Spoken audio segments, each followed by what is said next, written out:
Hey there, wanderers of the night. If you're enjoying this gentle journey through time, don't forget to like, subscribe, and drop a comment below to share your thoughts. Let's ease into the story together, shall we? In the vast, whispering expanse of pre-colonial Arnhem land around the year 1000 CE, a world unfolded where the rhythm of life moved with the quiet grace of the wind through ancient eucalyptus.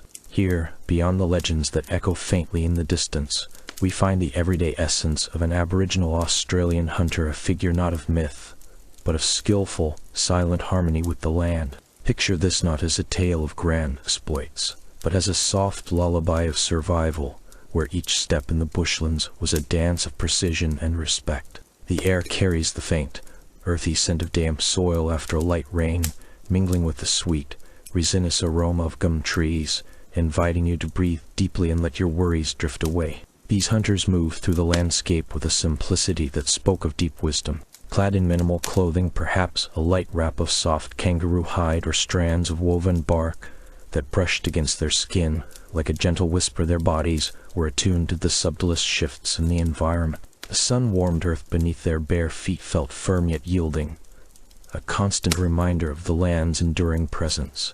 As they ventured into the open bushlands, the rustle of leaves underfoot created a soothing symphony, each crackle a note in the melody of pursuit. No harsh sounds disrupted this calm.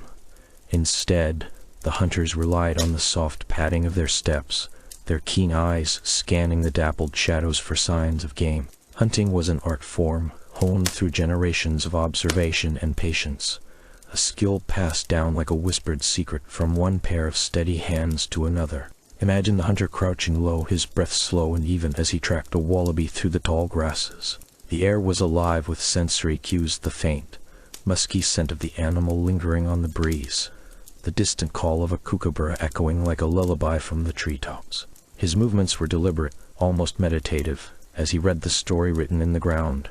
A bent blade of grass here, a faint paw print there, all pointing to the path ahead. This was no rush of adrenaline, but a serene flow, where time seemed to stretch and bend, allowing the hunter to become one with the rhythms of the wild. The bushlands of Arnhem Land stretched out like a vast, breathing canvas, painted in shades of green and gold under the soft light of the midday sun. Here the hunters navigated with an innate knowledge drawn from archaeological traces, stone tools unearthed from ancient sites, like those found at places such as Onpelli, where remnants of sharpened flints and wooden spears speak of a craftsmanship refined over centuries. These artifacts, carefully preserved in ethnographic records, reveal a people who crafted their weapons not for destruction, but for sustenance, ensuring that every hunt was a balanced exchange with the environment. The hunter's spear, smoothed by hand and weighted just so, felt like an extension of his arm,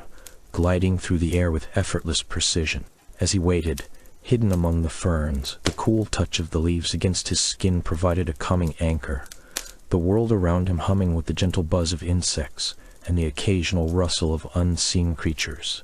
In this life, every sense was sharpened, every detail a thread in the fabric of survival. The earthy scents of the underbrush, wet bark, and crushed herbs mingled with the faint saltiness of the air drifting in from distant coasts, creating a tapestry that enveloped the hunter in a cocoon of tranquility. His ears tuned to the softest sounds, the whisper of wind through the grasses, the distant trickle of a stream weaving its way over smooth stones. These elements combined to form a sensory lullaby, easing the mind into a state of focused calm. The hunter's skill lay not in force, but in anticipation, predicting the wallaby's next move by the way the shadows shifted or the leaves trembled. Archaeological evidence from sites like those in the Kakadu region, with their depictions of hunting scenes and rock art, underscores this mastery, showing figures poised in similar stances, their forms etched into stone as a testament to enduring expertise.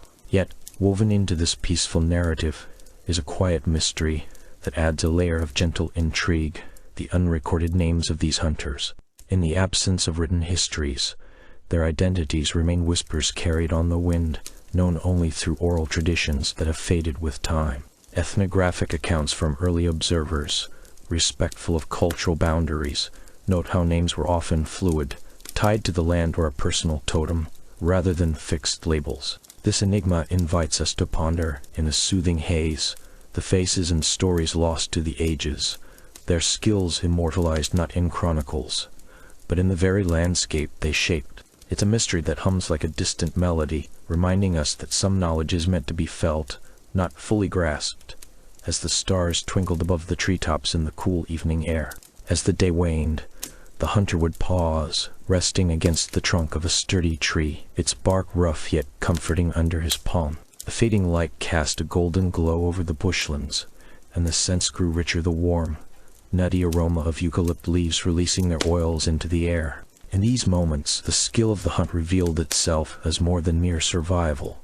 It was a profound connection, a dance of respect where every tracked animal was part of the greater whole. Sensory details abound. The cool breeze that kissed the skin, carrying hints of wildflowers and distant smoke from natural fires. The soft chorus of frogs at dusk, their calls blending into a rhythmic backdrop. Historical examples, like the stone arrangements found in Arnhem Land's rock shelters, illustrate how these hunters adapted their techniques to the seasons, using fire to manage the land and encourage new growth, all while maintaining a balance that archaeological studies confirm was sustainable for centuries. Through it all, the tone remains one of calm admiration, a lullaby that soothes rather than stirs. The hunter's life was one of subtle wit, perhaps a quiet smile at the way a bird's call mimicked his own stealthy approach, turning necessity into a form of elegant play. No conflicts marred the scene. Instead, the focus rested on the consequences of their actions, the thriving ecosystems that resulted from their careful stewardship. The earthy scents lingered, the rustling leaves continued their soft serenade, and the mystery of those unnamed hunters added a wistful depth, like a half-remembered dream. To expand upon this, consider the tactile sensations. The way the hunter's fingers traced the edge of a sharpened stone tool, its cool surface smooth from years of use, or the gentle weight of a woven basket filled with gathered roots, their fibrous textures, a reminder of the land's generosity. Historical records from ethnographic studies highlight how such tools were crafted with precision, each one a product of trial and error refined over generations, ensuring that every hunt was efficient and harmonious. The air, heavy with the scent of blooming wattles, provided a natural perfume that eased the senses, while the distant hum of bees added a layer of peaceful ambience. As we draw near the end of this introduction, let's pause for a moment amid the rustling leaves and fading light, allowing the story to settle like a soft blanket. The skills of these hunters, wrapped in the mystery of their unrecorded names, pave the way for deeper explorations ahead. In the next segment, we'll venture further into aspects yet untouched, but for now, rest easy in this tranquil vignette of Arnhem Land's ancient rhythms. Word count: 1,500. In the hushed expanse of pre-colonial Arnhem Land, where the ancient earth cradled secrets beneath its red soil, a soft glow flickered against the curved walls of bark shelters. It was around the year 1000 C, a time when the world moved to the rhythm of stars and seasons, and elders gathered under the vast night sky. Seated in a circle around a modest fire, their faces illuminated by its gentle dance, they wove tales of the dreamtime, those eternal stories that bound the people to the land and its creatures. The air carried a cool whisper, brushing against skin like a silent companion, while the fire's embers crackled softly, a lullaby of popping sparks and rising smoke that carried hints of eucalyptus and damp earth. These dreamtime narratives, passed from one generation to the next through the breath of spoken words, held the essence of existence. They spoke of the creative ancestors who shaped the world in their wanderings, leaving behind the rivers, rocks, and animals as living testaments to their deeds. In this serene setting, an elder with weathered hands and eyes like polished stones began a tale, his voice a soothing murmur that blended with the night's chorus, the distant hoot of an owl and the rustle of leaves in the breeze. In the beginning, he said, the great rainbow serpents slithered across the land, forming the waterholes where the fish now hide, teaching us the paths to follow with care. Such stories were not mere entertainment. They were the invisible threads that guided hunting practices, infusing them with deep cultural reverence. For the people of Arnhem Land, hunting was an act of harmony, not conquest, shaped by the wisdom of these ancestral accounts. The elders' words painted vivid pictures of how the Dreamtime beings had established the rules of the hunt, ensuring that every pursuit respected the balance of life. A story might recount how the kangaroo, swift and elusive, was once a spirit that leaped from the Dreamtime to teach lessons of patience and observation. Hunters learned to read the subtle signs, the bent grass underfoot, the faint scent of musky fur on the wind, to approach their quarry with the same mindfulness the ancestors had imparted. As the fire's warmth enveloped the group, its golden light flickering like memories in the dark, the elders elaborated on these traditions with a gentle wit, perhaps noting how the wily emu, forever tripping over its own feet in the stories, reminded young ones not to rush their steps in the bush. The cool night air, carrying a faint chill that made the flames seem all the more inviting, heightened the sensory tapestry of the moment. One could almost feel the soft earth yielding beneath crossed legs, or smell the faint, earthy aroma of roasted seeds from an earlier meal, all while the tales unfolded like a dream. The cultural significance of these Dreamtime stories lay in their ability to transform hunting from a mere survival task into a sacred ritual. They instilled a profound respect for the animals, portraying them as kin to the ancestors. For instance, narratives from the ethnographic records of early observers, such as those respectfully documented by anthropologists like Baldwin Spencer and F.J. Dillon in their studies of Aboriginal lore, describe how stories explain the migratory patterns of birds and the habits of marsupials. In Arnhem Land, tales of the dreaming might detail how the barramundi fish, with its shimmering scales, was placed in the rivers by ancestral spirits to teach the rhythms of the wet season. Hunters, drawing from these accounts, knew to wait for the first rains, when the waters swelled and the fish gathered, their movements foretold in the stories as signs from the eternal past. Yet, there was a quiet mystery to these oral traditions, one that added a layer of wonder to the elders' gatherings. Unlike the written words of other cultures, these stories existed only in the minds and voices of the people, carried across centuries without ink or stone. How had they endured, unchanged in their core essence, through the whispers of wind and the passage of time? It was an enigma as vast as the starry sky above, where each constellation seemed to hold a fragment of forgotten lore. The elders spoke of it with a subtle smile, their tone laced with that gentle wit, as if to say that some knowledge preferred the shadows, revealing itself only to those who listened closely. This unrecorded continuity, drawn from the ethnographic insights of scholars like Ronald and Catherine Burnt, who documented Yolngu traditions with cultural sensitivity, highlighted the resilience of Aboriginal ways that adapted yet remained timeless, much like the fire that danced without ever fully consuming its fuel. In the bark shelter, the sensory details of the night deepened the immersion. The crackling embers released a warm glow that painted the elders' faces in soft hues, while the cool air carried the distant murmur of a creek, its waters whispering secrets of their own.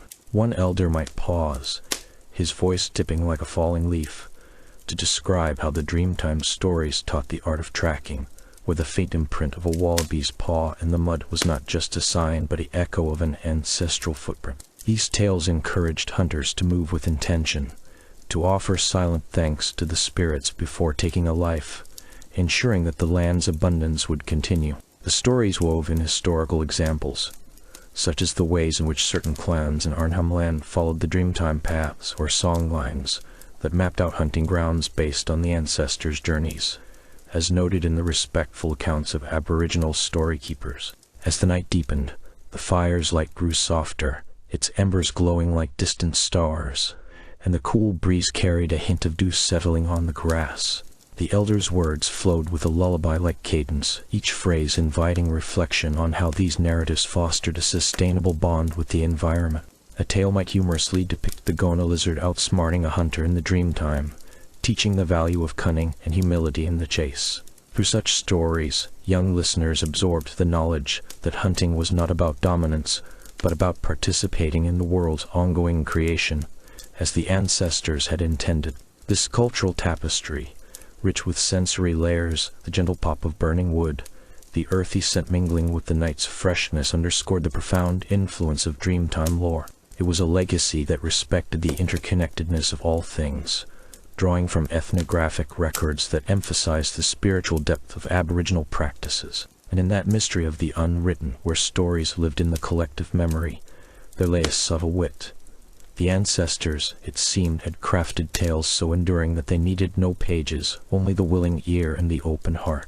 As the fire began to dim, its last embers whispering into the cool air, the elders' voices faded like a fading dream, leaving behind a sense of peace and continuity. These stories, ever present in the land's quiet pulse, gently paved the way to further explorations of our shared heritage. In the quiet expanse of pre-colonial Arnhem land, where ancient rivers whispered through the red earth, and the air hung thick with the scent of eucalyptus and warm stone, a group of hunters gathered in their simple camp. As the sun dipped low around 1000 C, the land stretched out like a vast, breathing canvas, its dusty ground soft underfoot, marked only by the faint trails of wildlife and the occasional scatter of weathered rocks. Here, in this timeless place, men and women moved with a rhythm as old as the stars, their bodies clad in little more than strips of bark and animal hides, allowing the cooling breeze to brush against their skin like a gentle hand. They sat in circles around flickering fires, the flames casting a soft glow that danced on their faces, as they turned their attention to the craft of spears, tools born from necessity and ingenuity, yet shrouded in a mystery that time has only deepened. The process began with the selection of wood, straight branches from the stringy bark trees that grew tall and resilient along the riverbanks. A hunter would run his calloused fingers along the bark, feeling for the perfect grain, his movements deliberate and unhurried. The wood yielded under his touch, its surface rough yet promising, and he would settle cross-legged on the ground, the fine dust rising in faint clouds around him. With a stone adze, sharpened to a keen edge from river pebbles, he scraped away the outer layers, the sound a soft, rhythmic whisper like distant waves lapping at the shore. Each stroke released a woody aroma, mingling with the earth's musty scent, creating a cocoon of calm that enveloped the camp. The dust settled on his skin, a fine layer that caught the firelight, turning him into a figure of earth and shadow, his breath steady as he worked. These spears were more than mere instruments. They were extensions of the hunters' lives, crafted for the pursuit of game in a land where survival depended on precision and respect. The finished spear, slender and balanced, could pierce the hide of a kangaroo or wallaby with a single, well-aimed throw, its barbed tip designed to hold fast once embedded. Archaeologically, remnants of such tools have been unearthed in Arnhem Land's rock shelters, where careful excavations reveal sharpened points and shafts preserved in the dry soil, speaking to a tradition honed over millennia. The hunters knew the spear's purpose intimately. It was for bringing down swift emus that darted across the plains, or for fending off larger threats like crocodiles lurking in the waterways. Yet in the crafting, there was a subtle wit to their methods, a quiet acknowledgement that even the most reliable tool could betray its maker if not treated with care, as if the wood itself held a mischievous spirit waiting to splinter at the wrong angle. As the night deepened, the camp hummed with the collective breath of its inhabitants, the scraping sounds fading into a soothing cadence. One hunter might pause to test the spear's weight, balancing it in his palm, the cool wood contrasting with the warmth of the fire. The air carried hints of smoke and the faint, sweet tang of sap, while the distant call of a night bird echoed softly, adding to the lullaby of the scene. In these moments, the mystery of lost hunting tools began to weave its way into the narrative, a puzzle pieced together from scattered archaeological clues. Records from sites like Jawoing country and the stone arrangements near On Pelly suggest that tools like these spears often vanished from the archaeological record, leaving behind only faint impressions or fragments.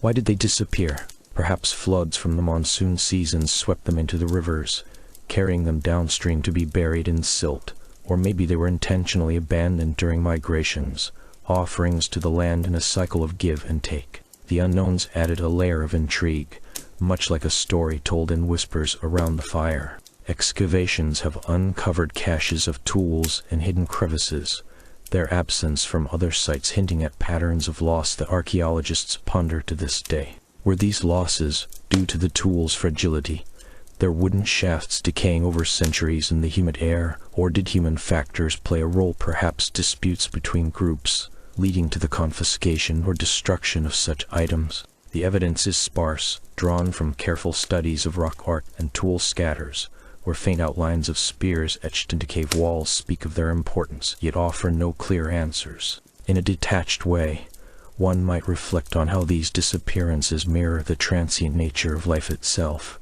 the tools slipping away like shadows at dawn, their stories preserved only in the earth's silent archives.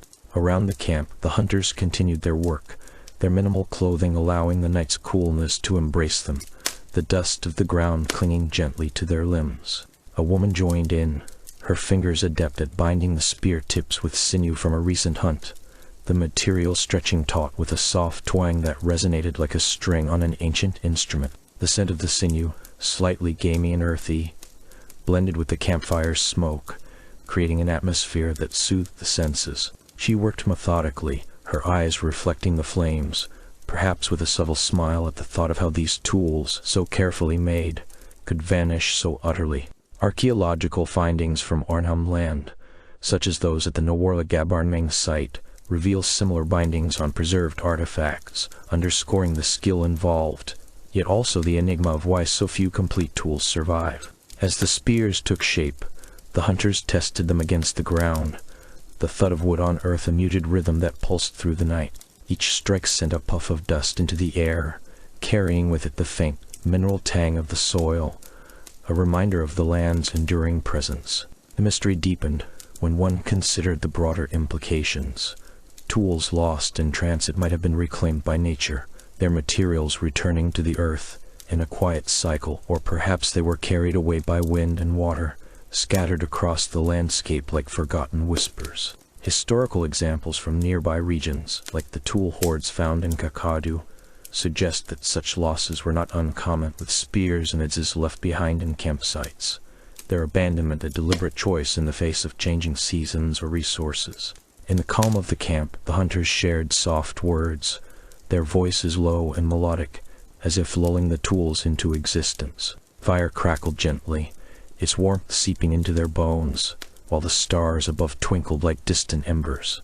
There was a subtle wit in their perseverance, a knowing glance exchanged when a spear bent slightly under pressure, as if to say that even in loss there was renewal. Yet, the archaeological record remains respectfully silent on the full story, acknowledging the cultural depth of these practices without presumption. From the sensory details of the crafting, the cool slide of stone against wood, the earthy grit under fingertips, to the broader puzzle of vanished artifacts, the mystery endures, a testament to the resilience of a people and their tools.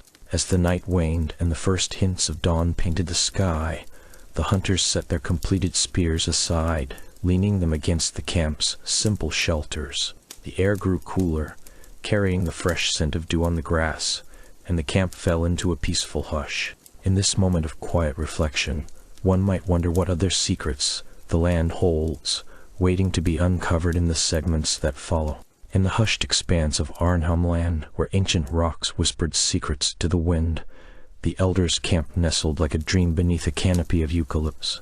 Around 1000 C, long before the world beyond knew its rhythms, this place held the steady pulse of wisdom, a gathering of souls who carried the weight of generations in their quiet steps. The air, thick with the sweet, resinous scent of eucalyptus leaves crushed underfoot, wrapped around the bark shelters like a gentle veil, their curved forms offering shade in the day's warm embrace. Here, the elders rested, draped in minimal clothing of soft kangaroo skins and woven fibers, their bodies marked only by the faint lines of time and tradition, as flickering fires danced in the twilight, casting soft shadows that seemed to murmur stories of continuity.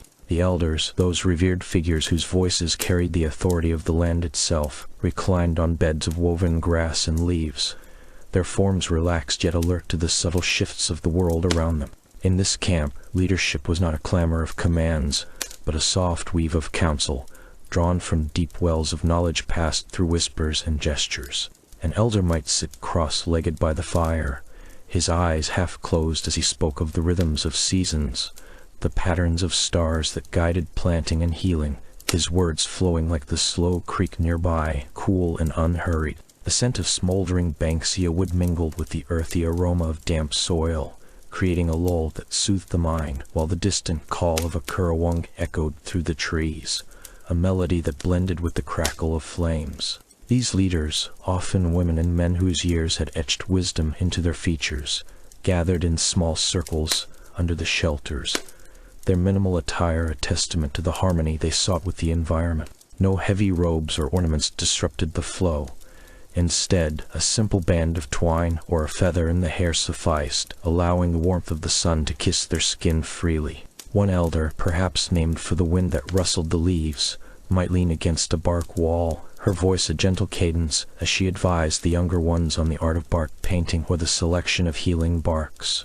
The air carried the faint, tangy taste of smoke from the fires, where roots and leaves simmered in clay pots, releasing vapors that eased aches and fostered reflection. In these moments, the camp pulsed with a subtle wit, as an elder might quip about the stubbornness of a young sapling mirroring human folly, her words light as the breeze that stirred the embers. Life in the camp revolved around the elder's guidance, a web of cultural threads that bound the community without the need for overt displays. They oversaw the sharing of resources, ensuring that the fruits of the land, sweet yams dug from the soil and wild honey gathered from hollow trees, were distributed with fairness, their decisions rooted in observations passed down through oral histories. The shelters, crafted from strips of stringy bark peeled with careful hands, formed a semicircle around the central fire, their interiors lined with soft ferns that cradled the body like a mother's arms.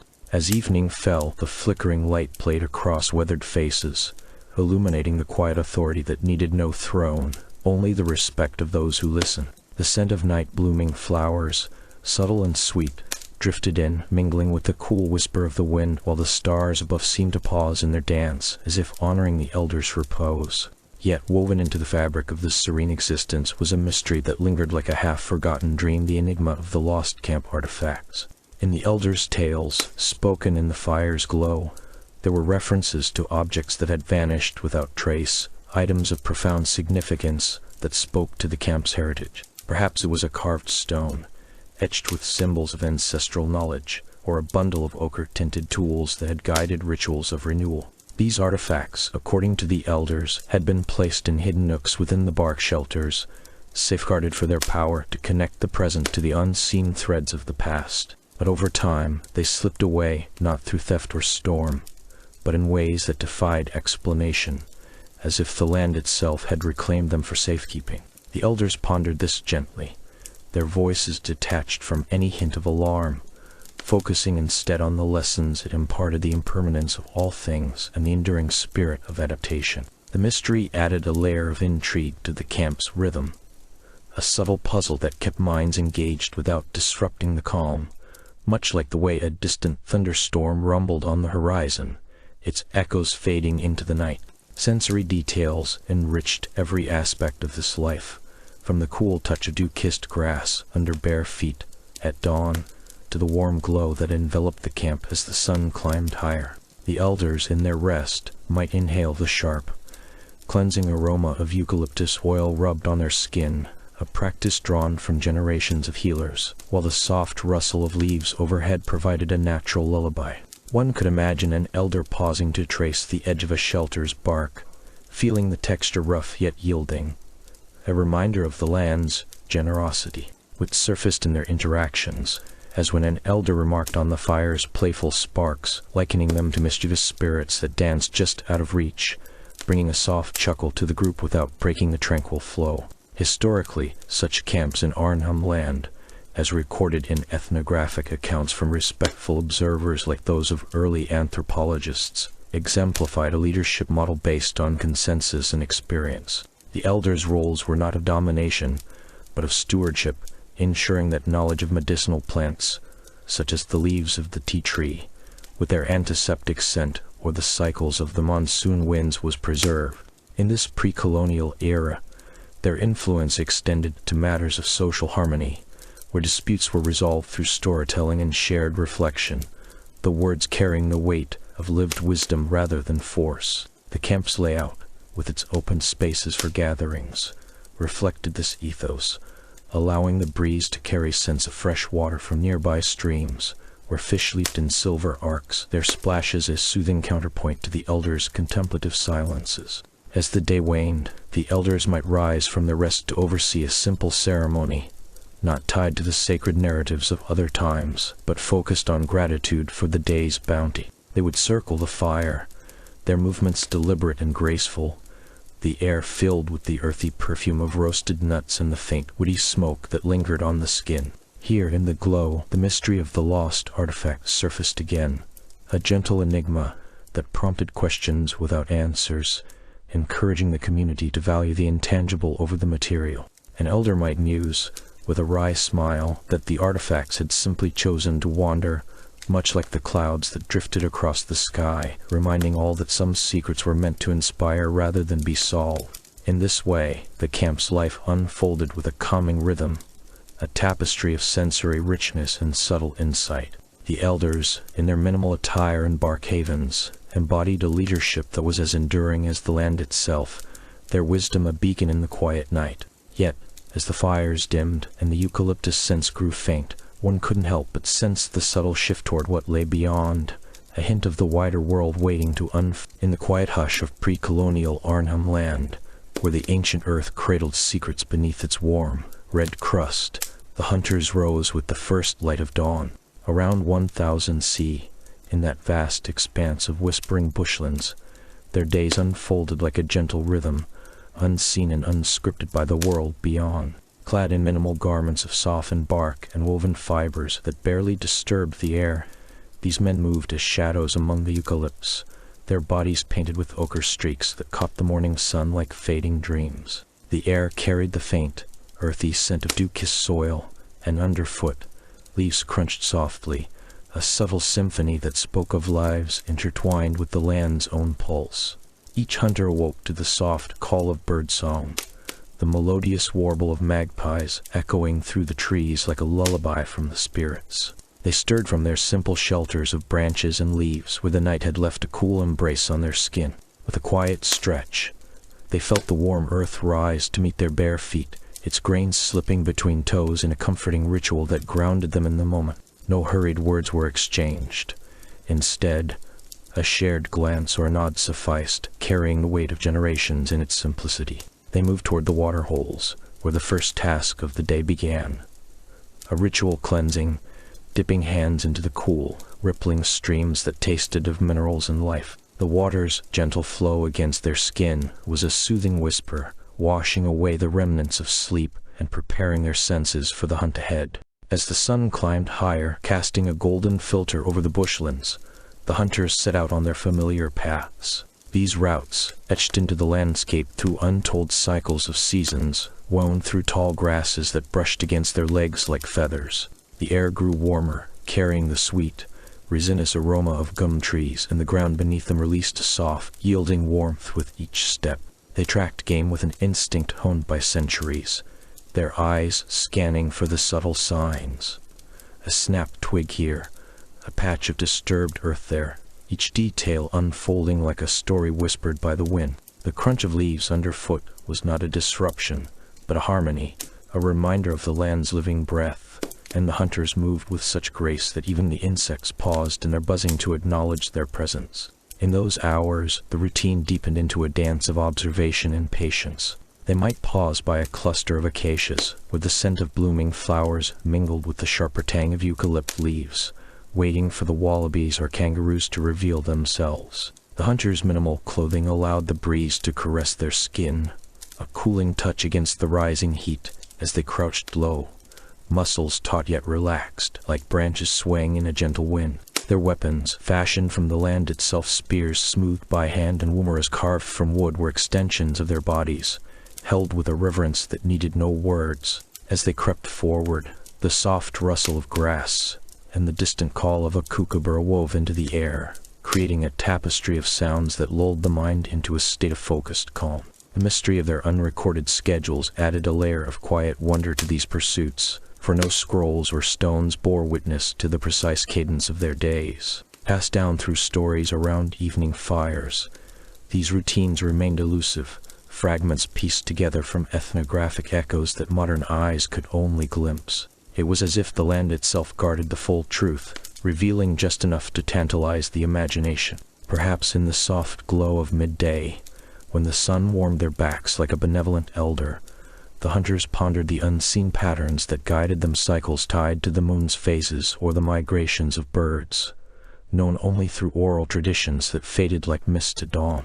This enigma lent a subtle wit to their existence, a knowing smile in the way they adapted without question, for what need had they of written records when the stars and stones spoke clearly enough? As the day progressed, the hunters' focus shifted to the art of the chase. They moved through clearings where the earth felt firm and welcoming, warmth seeping into their souls with each deliberate step. The scent of prey grew stronger, perhaps the musky trail of a bandicoot, or the fresh, green odor of disturbed foliage where emus had passed. Their breathing fell into a rhythmic pattern, in sync with the whispering winds that carried hints of distant rain. With a sudden burst, they would pursue, feet pounding softly on the loamy soil, the crunch of underbrush a mere whisper against the backdrop of rustling leaves. It was not a frantic race, but a measured engagement where success came not from force but from harmony with the environment. If a hunt ended in capture, it was done with respect, a quick, detached consequence that honored the animal's role in the cycle, leaving no room for graphic tales, only the serene aftermath of shared sustenance. In the quieter interludes, they rested in shaded groves, where the dappled light played across their skin like a gentle massage. The air hummed with the buzz of bees among wild flowers, their sweet nectar scent mingling with the earthy undertones of the ground. Here the hunters might share a moment of reflection, their minds drifting to the vast, uncharted rhythms that defined their lives. The mystery deepened in these pauses. How did they know when to move, when to wait, without the markers of time that others might use? It was a puzzle wrapped in the land's embrace, a subtle nod to the wit of ancestors who left no traces for outsiders, ensuring their ways remained a private melody.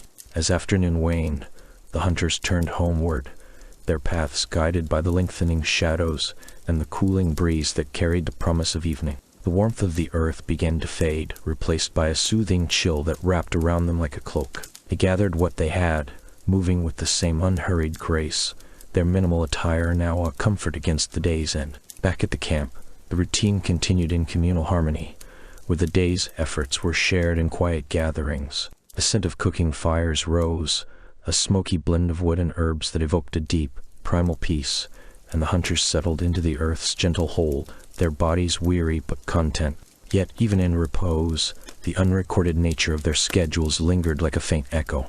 Ethnographic records from later times, drawn from respectful observations by scholars like those who studied the Yolngu or other Arnhem peoples, hint at these patterns without fully unraveling them. For instance, historical accounts note how seasonal changes dictated movements, such as following the flowering of certain plants that signaled animal migrations, a practice that added layers to their daily flow. This mystery, unique in its elusiveness, invited a calm curiosity, one that respected the cultural boundaries, acknowledging that some knowledge was meant for the land and its keepers alone. As the stars emerged, painting the sky with their soft luminescence, the hunters prepared for rest. The night's cool air brushed against their skin, and the distant hoot of an owl wove into the symphony of sounds that lulled them to sleep. In these final moments, there was a subtle wit in the way their routines defied documentation, a gentle reminder that not all wisdom needed to be captured. Some was best left to the whisper of the wind and the warmth of the earth. And so, as this day faded, it hinted at the morrow, where the cycle would begin anew, ever mysterious, ever soothing, in the timeless bushlands of Arnhem land. Transition. From here, one might wonder at the broader tapestry of life in those ancient lands where routines intertwined with the spirits of the earth. In the hushed expanse of pre-colonial Arnhem land, where the ancient earth cradled secrets beneath its red dust, a group of hunters moved with the quiet grace of shadows at dawn. Around 1,000 these men, clad only in minimal coverings of woven bark and smeared with ochre for protection against the sun, ventured into the bushlands with a purpose as old as the stars. The air carried a faint whisper of eucalyptus leaves rustling in the breeze, and the ground beneath their bare feet felt warm and yielding, like a living memory of the land itself. Here, in this vast tapestry of spinifex and sandstone escarpments, they practiced tracking not as a mere skill, but as an intimate dialogue with the world around them, a conversation woven from subtle signs that spoke of prey and survival. The hunters, lean and weathered by the rhythms of the seasons, paused often to read the earth's subtle script. Their eyes, sharp as the beak of a wedge-tailed eagle, scanned the dusty tracks that crisscrossed the savanna. A faint indentation in the soil, perhaps no more than a whisper of a kangaroo's paw, caught their attention. It was a story told in the curve of displaced grains, hinting at the animal's direction and speed. The morning light filtered through the branches, casting a soft glow that made the tracks glisten with dew, and the hunters knelt, their fingers brushing the ground with a tenderness that evoked the care of a parent soothing a child. In these moments, the air filled with the earthy scent of damp soil and the distant, melodic call of a kookaburra, a sound that seemed to lull the very landscape into a state of serene revelation. One technique they employed was the art of following wind patterns, a method passed down through generations in whispers around flickering campfires. The hunters stood still, faces turned to the gentle breeze that carried the faint, musky odor of a wallaby on the move. This wind, soft as a sigh through the grass, revealed not just the presence of game, but its mood, whether it was grazing leisurely or fleeing in alarm. They moved forward then, their steps deliberate and light, avoiding the crackle of dry leaves that might betray their approach. The bushlands responded in kind, with the subtle rustle of grasses parting like waves, and the warmth of the sun on their skin serving as a constant, comforting companion. It was as if the land itself conspired with them, offering clues in the form of bent stems or the faint gleam of scat, each detail a piece of a larger, unfolding puzzle. Yet there was more to their tracking than what met the eye, a depth that drew from an unspoken understanding of the animal's habits and the land's hidden rhythms. They observed the way a gona's tail dragged through the dust, leaving a sinuous line that spoke of its recent path, or how a flock of cockatoos scattered suddenly, signaling the unseen presence of a larger predator. The hunters' minimal clothing allowed them to feel the environment acutely. The brush of cool air against their skin heightened their senses, turning every breeze into a potential message. As they progressed, the soft crunch of pebbles underfoot blended with the distant hum of insects, creating a symphony that was both soothing and instructive. In this way, they tracked not just with sight, but with an almost ethereal intuition, where the taste of salt on the wind or the faint vibration of the ground under their palms added layers to their knowledge. Historical accounts from early ethnographic records, gathered with the utmost respect by observers like those who documented the Yolngu and other Arnhem Land peoples, speak of techniques that blended observation with spiritual insight.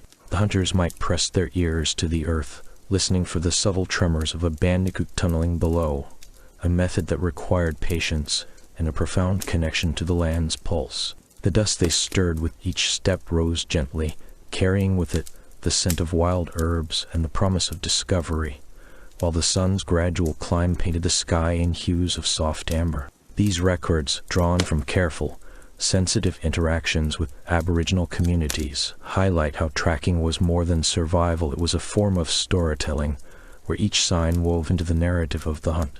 Amidst this, a quiet mystery lingered, one that ethnographic notes could only hint at without fully unraveling. Some tracking methods remained unrecorded, preserved in the oral traditions that guarded the deeper, sacred knowledge of the ancestors. Perhaps it was the way a hunter could sense the echo of an animal's fear in the air, or interpret the pattern of dewdrops on leaves as a map of hidden waterholes. These enigmas, wrapped in the veils of cultural sanctity, added a layer of intrigue to their pursuits, like a half-forgotten dream that lingers upon waking. The hunters moved onward, their breaths steady and calm, as the bushlands unfolded around them with the rustle of unseen creatures and the warm embrace of the afternoon light. To expand on this, consider how they read the stars at night to predict animal movements, a technique that merged celestial observation with earthly tracking.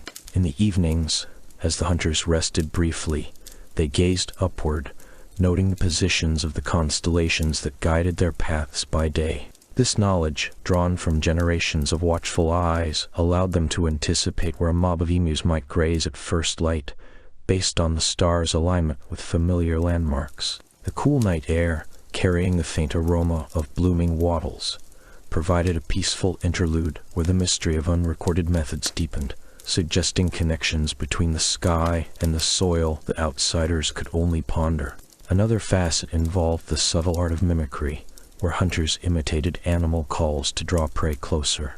A soft, warbling note like the coo of a dove might lure a curious wallaby from its cover, all while the hunter remained still, blending into the dappled shadows of the acacias. The sensory world intensified here: the crisp snap of a twig under a hidden foot, the metallic tang of ironbark in the air, and the gentle warmth of the ground radiating back to their bodies. Ethnographic sources, such as those from the early 20th century records of Aboriginal practices, respectfully note how such techniques were honed through years of immersion, yet they veil the full extent in discretion, acknowledging the cultural boundaries that protect these traditions. As the day wore on, the hunters' tracking led them deeper into the bushlands, where the landscape shifted from open savanna to denser thickets. Here, they deciphered the faint trails left by possums in the trees, their eyes tracing the scratches on bark that indicated a recent ascent. The air grew cooler in these shaded areas, filled with the earthy perfume of decaying leaves and the soft patter of distant rain on foliage. It was a calming rhythm, one that soothed the mind even as it demanded focus, with each discovered sign reinforcing the hunter's bond with their environment. Subtle wit emerged in the way they might pause to appreciate a particularly elusive track, as if the land were playfully testing their skills, a gentle tease in the midst of earnest work. In moments of uncertainty, when tracks faded into the undergrowth, the hunters relied on their innate sense of the land's memory. They might touch a leaf bent by an animal's passage, feeling the residual warmth as a clue to its timing, or note the way ants scurried around disturbed soil, indicating fresh activity. These observations, enriched by sensory details like the velvety texture of moss under their fingers or the faint, sweet scent of honey from a nearby hive, painted a fuller picture of the hunt. Historical examples from ethnographic accounts described similar practices among Arnhem land groups, where tracking was an expression of harmony with nature, not domination. Yet the unrecorded mysteries persisted, casting a serene veil over their methods. Perhaps there were ways of sensing the spiritual essence of the animals, drawing from Dreamtime stories that linked the hunters to the land's ancient heartbeat. Such knowledge, respectfully untouched by external documentation, added a layer of wonder, like the soft glow of fireflies in the twilight, flickering just out of reach. As the sun began its descent, casting long, golden shadows across the bushlands, the hunters prepared to return, their tracking complete for the day. The rustle of grass faded into silence, and the dusty tracks they left behind seemed to merge back into the earth, a reminder of the ephemeral nature of their pursuits. In this coming close, one might wonder what secrets the morrow would reveal, leading gently toward the stories yet to unfold in the wider tapestry of Arnhem Land's enduring legacy. In the soft hush of evening in pre-colonial Arnhem Land, around the year 1000 CE, a group of Aboriginal hunters gathered in their shaded camp beneath ancient stringy-bark trees. The air carried a faint whisper of eucalyptus and warmed earth as the sun dipped low, painting the sky in strokes of deepening amber. Here, far from the rush of daily hunts, these men paused to tend to their tools, a ritual as timeless as the land itself. Clad in little more than woven bark bands around their waists and smudges of ochre on their skin, they sat cross-legged on the cool red soil, their bodies lean and weathered from lives intertwined with the wilderness. With steady hands, they drew forth their spears, long shafts of straight-grained wood, tipped with finely crafted stone points, and began the careful work of maintenance, a process born of generations and whispered through the winds of time. The first hunter, his name lost to the ages like so many stories, selected a smooth grinding stone from the pile beside him, its surface worn from countless uses. He placed the spear's edge against it, and with a gentle, rhythmic motion began to scrape. The sound was a soft, lulling scrape, like the distant call of a night bird echoing through the trees, each stroke drawing out a fine dust that floated lazily in the fading light. This dust, pale and powdery, settled on his fingers and the ground around him, carrying with it the earthy scent of ancient rock and sun-baked wood. His companions watched in quiet companionship, their breaths slow and even, as if the act itself were a meditation, a way to honor the tools that had sustained their people through seasons of plenty and scarcity. In those moments, the hunter's world narrowed to the feel of the stone beneath their palms, cool and unyielding, a silent partner in their craft. One by one, they followed suit, each man drawing his own spear from a bundle wrapped in soft currajong bark. The shafts, crafted from the straightest limbs of the ironwood tree, bore faint scars from past sharpenings, tiny grooves that spoke of battles with elusive prey and the unyielding forces of nature. As he worked, another hunter hummed a low, wordless tune, its melody weaving through the air like a thread of smoke from a nearby fire, adding a subtle wit to the scene as if the tools themselves were old friends, grumbling at the need for attention yet grateful for the care. The process was deliberate, each scrape revealing layers of history embedded in the wood and stone.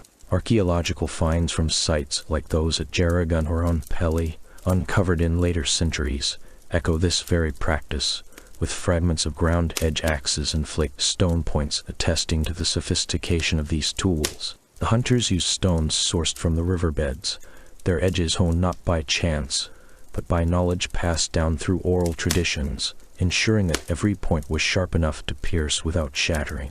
As the scraping continued, the wood dust gathered in small heaps, its texture fine as whispers, tickling the skin and carrying a scent that mingled with the camp's smoky undertones from a low-burning fire of acacia branches. The warmth of the flames danced across their minimally covered forms, highlighting the play of muscles, as they applied just the right pressure, a balance learned from observing the land's own rhythms. Yet amid this serene ritual, a quiet mystery lingered, one that has puzzled modern scholars and keepers of indigenous knowledge alike. How had these hunters achieved such precision in their designs, crafting spear points that fit seamlessly with the shaft, their edges flaked in patterns now lost to time?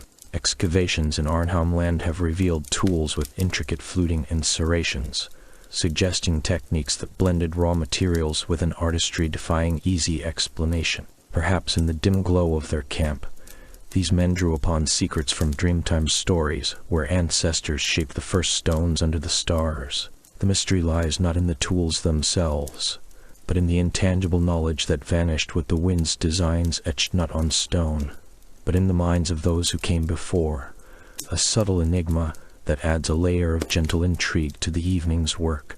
As the hunters paused to inspect their progress, running thumbs along the newly sharpened edges, the air grew cooler, carrying the faint rustle of leaves and the distant trickle of a stream. One hunter, with a wry smile hidden in the shadows, might have murmured about how the spears seemed to hold on to their dullness like stubborn elders resisting change, a light-hearted nod to the patience required. He wiped away the accumulating dust with a frond of grass, its fibers soft against his skin, releasing a fresh, green aroma that blended with the earthy tones around them. The scene unfolded with the unhurried grace of a lullaby, each sensory detail weaving a tapestry of calm, the cool press of stone, the warm glow on bare shoulders, the rhythmic scrape that seemed to echo the heartbeat of the land. Historically, such maintenance was not merely practical, but a cornerstone of survival as evidenced by artifacts from sites like those near the East Alligator River. There, archaeologists have found caches of retouched flakes and ground stones, indicating that tools were not discarded lightly but refined and reused, their forms adapted to the specific demands of the environment. In this camp, the hunters applied similar care, using water from a nearby billabong to wet the grinding stones, allowing for smoother strokes that produced a finer edge. The liquid glistened in the twilight, reflecting the stars as it mixed with the dust, creating a paste that smelled of wet earth and carried a slippery coolness to their fingers. This attention to detail ensured that each spear could withstand the rigors of the hunt, its point sharp enough to glide through air and flesh with minimal resistance, though the hunters themselves approached such necessities with a detached reverence, focusing on the act rather than its grim outcomes. As the evening deepened, the group worked in companionable silence, broken only by the occasional soft exchange, a word here, a nod there about the feel of the wood or the stone's resistance. One hunter reached for a secondary tool, perhaps a smaller flaked blade used for finer adjustments, its edge whispering against the spear in a series of delicate taps. The sound was almost musical, like rain on leaves, and the resulting wood shavings curled away like tiny scrolls, their edges crisp and fragrant. These moments highlighted the cultural depth of their practices, drawn from a heritage that respected the materials as extensions of the self.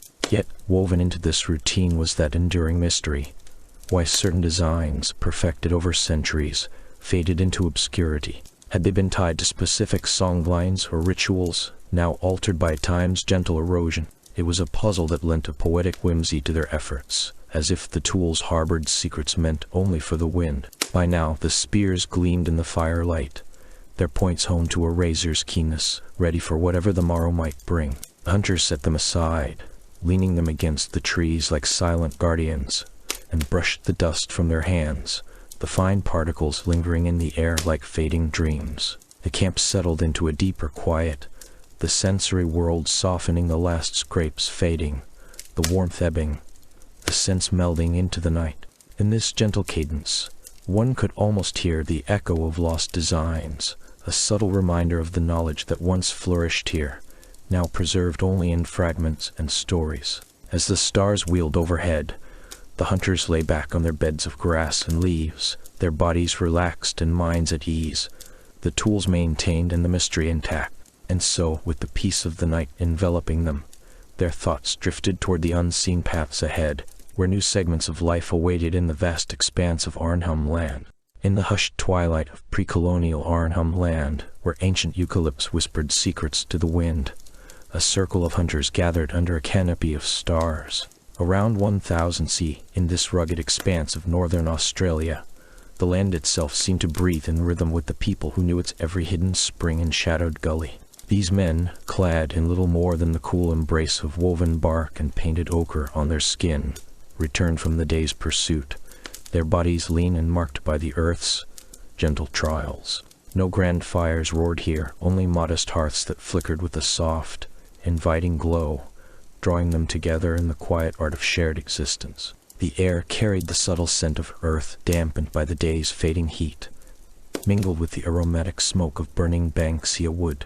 As they settled on cushions of soft grass and leaves, the hunters arranged their catch, a kangaroo, its meat now sizzling gently over low flames, the fat rendering with a faint, rhythmic hiss that evoked the land's own heartbeat. One man, his face etched with lines of quiet wisdom, turned a skewer with deliberate care, the juices dripping and crackling, releasing a savory warmth that wrapped around the group like a comforting cloak. The others sat close, their minimal garments allowing the evening breeze to cool their sun-warmed skin, as they exchanged glances heavy with unspoken understanding. In this moment, the bonds among them unfolded like the slow unfurling of a fern frond, rooted in the shared rhythms of survival and kinship. They passed around portions of the meat, each piece offered with a nod or a light touch on the shoulder, gestures as ancient as the rock art that dotted the nearby cliffs. The meat's tender fibers yielded to their teeth with a satisfying chew, its flavor rich and earthy, touched by the herbs they'd foraged, wattleseed and native mint that added a subtle, invigorating tang. Soft chatter rose like the murmur of a distant stream, voices low and melodic, weaving tales of the hunt without the need for haste or volume. See how the wind guided your spear today, one might say with a faint smile, his words laced with the subtle wit of someone who knew the spirits favored the patient. Another chuckled softly, replying, "And yet, it was your steady hand that brought us this feast, brother." Their banter a gentle undercurrent that strengthened the invisible threads between them.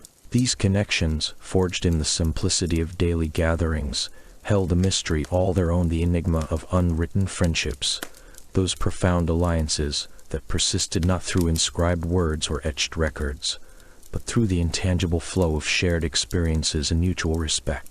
In ethnographic accounts from respected scholars like those of W.H. Danner and Ronald M. Burnt, who documented the oral traditions of Aboriginal communities with great sensitivity, we glimpse how such bonds endured. The hunters' friendships were not declared in scrolls or carvings, but lived in the way one man might adjust another's seat by the fire, or in the shared silence as they watched embers dance. It was as if the land itself conspired to preserve these ties, embedding them in the very air and soil, a legacy passed from one generation to the next through stories breathed into the night. As the meal progressed, the sensory tapestry grew richer. The warmth of the fire kissed their faces, casting a golden hue on their dark skin, while the cool night air carried whispers of nearby waterholes, their surfaces rippling under a moon that seemed to pause in admiration. One hunter reached for a handful of roasted yams, their starchy sweetness bursting forth with each bite, complemented by the crisp bite of fresh witchetty grubs, a delicacy that crunched softly and left a nutty aftertaste. The group savored these flavors in unhurried communion, their minimal clothing a mere strip of possum fur or a smear of clay serving as a reminder of their harmony with the environment, unburdened by excess. In this space, laughter bubbled up like spring water, light and fleeting, often sparked by a wry observation. The emu you chased today ran faster than the stories of our youth, one quipped, eliciting a chorus of soft, knowing chuckles that echoed the land's own subtle humor. Yet beneath this calm surface lay the deeper mystery of how such friendships withstood the vastness of time and change. Without written pacts or formal oaths, these bonds relied on the ephemeral, on the glance that conveyed trust during a hunt, or the shared song that evoked ancestral spirits under the stars. Historical records, drawn from sensitive ethnographic studies by figures like Phyllis Cabri, who approached Aboriginal life with profound respect, reveal that in Arnhem Land, relationships were woven into the fabric of dreaming stories, those mythological threads that connected individuals to their country and each other. Here, a friendship might manifest in the way one hunter instinctively covered for another's misstep, or in the quiet gift of a carved stone, its smooth surface cool against the palm, symbolizing an alliance as enduring as the rocks themselves. This unwritten code, a gentle enigma, invited reflection on how human connections could flourish in the absence of documentation, sustained by the rhythms of nature and the heart's quiet knowing. The night deepened, and the hunters leaned back against the soft earth, their bodies relaxed as the fire's glow dimmed to a cozy ember. The scent of charred meat lingered, blending with the floral notes of evening wildflowers, while the soft rustle of leaves provided a natural lullaby. One by one, they spoke of the day's subtleties, the way sunlight had danced on the water as they tracked their prey, or how the wind had carried warnings of approaching weather. These exchanges were not mere conversation, but the lifeblood of their community, reinforcing bonds that ethnographic sources, such as those compiled by the Australian Institute of Aboriginal and Torres Strait Islander Studies, describe as fluid and reciprocal, always acknowledging the cultural sensitivities inherent in such traditions. No one dominated the circle. Instead, they flowed like the tributaries of a river, each voice adding to the collective stream. In this serene setting, the mystery of unwritten friendships took on a poetic depth, as if the stars above were silent witnesses to alliances that time could not erase. Perhaps it was the land's own voice, through the gentle sigh of the wind or the distant call of a night bird, that preserved these connections, reminding the hunters of their place in an ancient continuum. With subtle wit, one might muse, our friendships are like the hidden springs we know they exist, even if we cannot always see them, drawing a light smile from the group, a reminder that humor too was a thread in their tapestry. As the fire settled into a warm glow, the hunters felt the pull of rest, their shared meal a ritual that knit them closer. The air grew cooler, carrying the faint, earthy aroma of dew-kissed grass, and the soft chatter faded to contented sighs. In this calming embrace, the community bonds of Arnhem Land's hunters revealed their quiet power, a testament to human resilience and the enduring mystery of connections forged in the heart of the wild. And so, as the night deepened further, the circle began to dissolve, each man retreating to his rest with the promise of tomorrow's dawn. Yet, in the air lingered a subtle transition, a whisper of stories yet to unfold, drawing the listener toward the next thread of this ancient narrative. In the hushed expanse of Arnhem Land, where ancient rocks whispered secrets to the wind, the hunters moved with the grace of shadows at dawn. Around the year 1000 C, under a sky vast and unblemished, these men of the land gathered by sacred sites, their bodies adorned only in the lightest of coverings, soft bark strips and ochre-dusted skins that blended with the earth. The air carried a gentle warmth, the kind that lingered like a mother's breath as they prepared for rituals born from the dream time, those timeless threads weaving spirit and survival into one. Their feet, calloused from endless trails, pressed softly against the red earth, stirring faint dust that danced in the first light. Each hunter bore the marks of their lineage, faint lines etched upon their arms and faces, not as scars, but as stories waiting to unfold. In this pre-colonial world, The rituals were acts of reverence, a quiet communion with the spirits that guarded the hunt. They circled a weathered rock formation, its surfaces smoothed by centuries of rain and reverence, where the air grew thick with the scent of eucalyptus and the faint, smoky tendrils from a low-burning fire. The flames flickered lazily, releasing curls of smoke that twisted upward like silent prayers, carrying the essence of sacred leaves gathered from hidden groves. As the sun climbed higher, casting a golden haze over the landscape, the hunters began their chants. Soft and rhythmic, the sounds emerged like a lullaby from the throat of the land itself, low murmurs that wove through the air, echoing against the stone walls of the sacred site. Yara yara, they intoned, the word a gentle ripple, invoking the spirits of ancestors who once roamed these paths. The chants held no urgency, only a steady flow, like the nearby stream that murmured over smooth pebbles, its cool waters reflecting the hunter's forms in a mirror of tranquility. One hunter, his eyes half closed in focus, waved a bundle of smoldering leaves, the smoke enveloping them all in a veil that smelled of earth and renewal, a subtle wit in its way, as if the spirits playfully hid their faces in the haze. These practices were not mere routines, but profound exchanges, where the hunters sought guidance from the unseen world. In the quiet before the hunt, they would sit cross-legged by the fire, their minimal clothing allowing the breeze to brush against their skin like a kindred spirit. The fire's warmth radiated outward, a comforting embrace that chased away the cool of the night, while the soft crackle of burning wood provided a counterpoint to their chants. Each gesture was deliberate, rooted in traditions passed through generations, not by written scrolls, but by the breath of storytellers under starlit skies. There was a mystery here, in the unwritten rituals that eluded the grasp of outsiders, an enigma wrapped in the smoke and the silence, where knowledge flowed like an underground river, unseen yet ever present. One such ritual involved the drawing of symbols in the dust with a finger, simple lines that curved and intersected like the paths of wandering spirits. The hunters traced these patterns with a reverence that stilled the air, their movements slow and deliberate, as if painting with the very essence of the land. The symbols spoke of the dreamtime creatures, kangaroos leaping through eternal plains, eagles soaring on winds of memory, evoking a sense of wonder that lingered like the faint taste of honey on the tongue. As they worked, the scent of the fire grew richer, mingling with the earthy aroma of crushed herbs they scattered around the site, a blend that evoked the forest's quiet pulse. In those moments, the hunters connected deeply with the sacred sites, places where the boundary between worlds thinned. A large boulder, etched with natural grooves that resembled ancient faces, stood as a sentinel, its surface warm under their palms. They would lean against it, feeling the stone's steady heartbeat through their fingertips, a subtle vibration that spoke of stories untold. The air around them carried the soft rustle of leaves, a gentle symphony that accompanied their whispers, each sound layered with the mystery of rituals never fully revealed. These practices held a quiet wit in how the spirits seemed to tease with glimpses, a sudden breeze carrying a whisper, or the fire flaring unexpectedly as if sharing a secret joke with the faithful.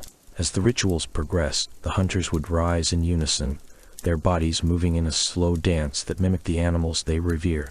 With arms extended like wings, they circled the fire, their feet tracing patterns in the dust that dissolved with each step, a fleeting beauty that mirrored the impermanence of life. The chants grew softer, blending with the distant calls of birds, the warble of a magpie echoing through the trees, a sound that wove into their words like a harmonious thread. The smoke from the fire curled around them, its warmth wrapping like a cloak, while the cool touch of dew-kissed grass underfoot grounded them in the present. Yet, even in this serenity, there were echoes of the profound. The hunters knew that not all rituals could be spoken of lightly. Some aspects remained shrouded, a mystery preserved in the hearts of the initiated. This unwritten knowledge, passed through dreams and visions, held the power to guide or warn, its essence as elusive as the morning mist that clung to the rocks.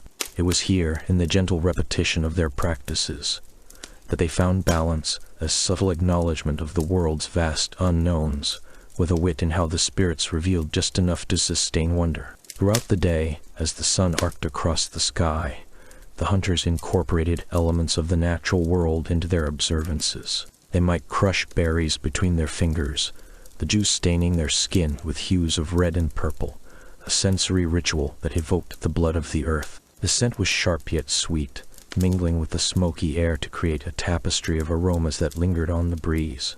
Their chants evolved, shifting from deep hums to lighter melodies, like the wind through the grasses, each variation drawing them closer to the spiritual essence of the hunt.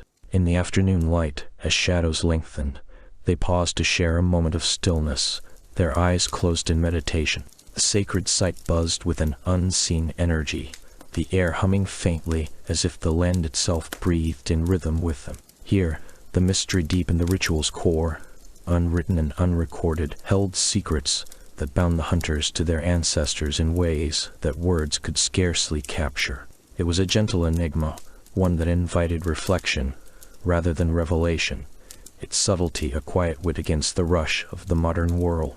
As evening approached, the rituals wound down, the fire dimming to embers that glowed like distant stars. The hunters sat in a loose circle, their chants fading to whispers, the smoke thinning into the twilight. The air cooled, carrying the fresh scent of night-blooming flowers, a final sensory embrace before they dispersed. In this pre-colonial era, such practices sustained not just the body, but the spirit, a timeless dance between hunter and the sacred. And so as the stars emerged in their infinite array, the hunters melted back into the landscape, their rituals complete, leaving only the mystery to linger in the air. What secrets the unwritten ways held would whisper on, a bridge to the next dawn, where other stories might unfold. In the hushed expanse of pre-colonial Arnhem land, where the ancient earth cradled secrets beneath its red soil, the hunters moved with the quiet grace of shadows at dawn. Around 1000 C, under a canopy of whispering eucalyptus and paper barks, these men and women wandered campsites dotted along winding rivers, their bodies draped in little more than softened bark and woven fibers that brushed against sun-warmed skin. Here, amid the gentle rustle of leaves and the distant call of a black cockatoo, health was not a battle, but a whisper, a tender exchange between human spirit and the land's enduring wisdom. The hunters, lean and resilient, knew the rhythms of their bodies as intimately as the paths they tread. In the cool of evening, when the air grew thick with the earthy scent of damp soil and wild mint, they gathered around low fires in simple clearings, their minimal clothing allowing the night's breeze to soothe aching muscles and draw out the day's fatigue. No elaborate rituals marked these moments. Instead, a subtle wit lingered in their shared glances, as if the land itself chuckled at the folly of pain. One elder, his voice a soft murmur like the flow of a hidden stream, might tease a younger hunter about a thorn-pricked foot, saying, "The spinifex has more sense than you," always whispering its cure before the sting. Yet beneath the light-hearted words lay a profound respect for the remedies born from the bush, passed down through generations in stories that wove through the air like smoke from smoldering leaves. Bush remedies formed the heart of their health practices, drawn from the vibrant tapestry of plants that thrived in Arnhem's diverse landscapes. For a hunter returning with a gash from a hasty chase, perhaps a swift encounter with a wary kangaroo, the first touch was always gentle, a ritual of calm restoration. They crushed leaves of the melaleuca tree, its oil releasing a clean, invigorating aroma that mingled with the camp's earthy air, evoking the freshness of rain on sun-baked rocks. This essence, applied with steady hands, eased the sting and warded off unseen intruders like infection, its subtle warmth seeping into the skin like a mother's lullaby. The hunters sat cross-legged on mats of woven grass, their bare limbs exposed to the fire's glow, allowing the natural elements to work their quiet magic. In these moments, the steam from heated leaves rose in delicate tendrils, carrying hints of lemon myrtles, citrus tang, and the woody undertones of acacia bark, enveloping the group in a soothing haze that blurred the line between body and world. Sensory details define these healing sessions, transforming mere survival into an art of harmony. The air in the camps carried a layered perfume, the sharp, invigorating bite of eucalyptus leaves crushed underfoot, mixed with the mellow sweetness of honey from native bees, gathered delicately from hollowed trees. As the hunters inhaled the steam from infused waters, their breaths deepened, the vapor caressing their lungs like a soft wave lapping at the shore. One might close their eyes and feel the cool earth beneath them, its grains a gentle abrasive against calloused souls, while the faint crackle of burning twigs provided a rhythmic backdrop, as if the land itself hummed a forgotten melody. For digestive ailments, perhaps from feasting on wild yams gathered at dawn, they turned to infusions of wattle seeds, their nutty flavor blooming on the tongue like a quiet sunrise, easing discomfort with the same unassuming grace that a river smooths its stones. Yet not all practices were free of shadow.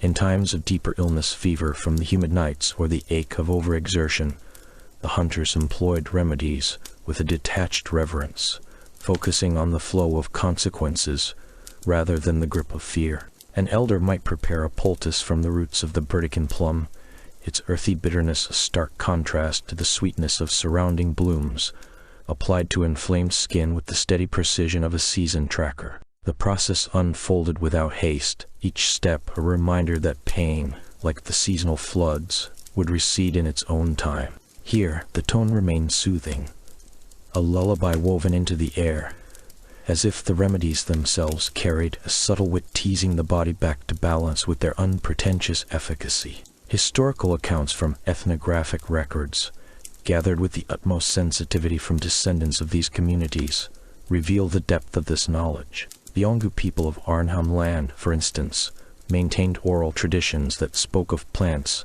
like the pandanus palm, its fibrous leaves used to create salves that cooled sunburned skin, drawing on centuries of observation and adaptation. These practices were not mere happenstance, but a profound dialogue with the environment, where every leaf and root held stories of survival. A hunter might rub a paste of ground banksia flowers onto weary joints, the flowers' soft petals releasing a faint, floral scent that lingered like a whispered secret, easing the stiffness from long pursuits through rugged terrain. Such methods, documented in respectful exchanges with contemporary custodians, underscore the hunter's intuitive understanding of ecology, where health intertwined with the land's cycles in ways that modern eyes might only glimpse.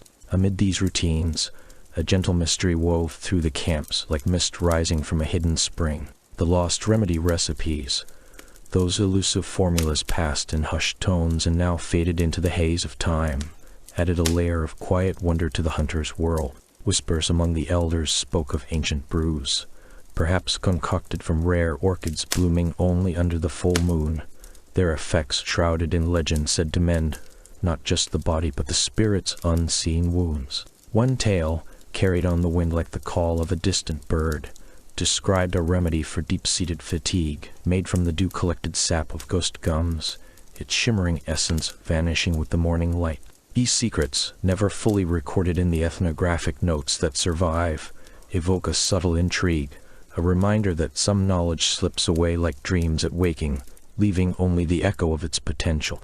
In a soothing cadence, one might ponder how these lost arts, with their ethereal allure, continue to inspire, a testament to the hunter's enduring legacy.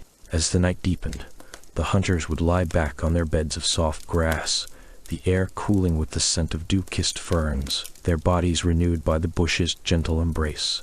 The minimal clothing they wore, a choice born of necessity and harmony, allowed them to feel the earth's pulse, from the cool night breeze to the warm embers' glow, fostering a resilience that went beyond physical health. In these quiet hours, the practices extended to preventive care, like chewing on the leaves of the native mint bush for its refreshing zing, which not only freshened the breath, but fortified the system against unseen ailments, its peppery taste a witty nod to the land's playful abundance. Through it all, the sensory world enveloped them, the soft crunch of leaves underfoot, the velvety touch of a healing wrap against skin, the melodic trickle of a nearby stream that seemed to sing of renewal. Historical examples, drawn from sensitive records of the area's indigenous groups, illustrate how such practices adapted to the seasons, using sun-dried herbs in the dry months for their concentrated potency, or fresh infusions during the wet season to combat the humidity's toll. Each detail painted a picture of balance, where health was not imposed but coaxed, like a story told in the fire's flickering light. As the stars wheeled overhead, casting a serene glow over the camps, the hunter's world of remedies faded into repose, a lullaby of earthy scents and soft sounds preparing them for the morrow. Yet, in the distance, the promise of further discoveries lingered, a gentle bridge to the knowledge that awaited in the tales to come.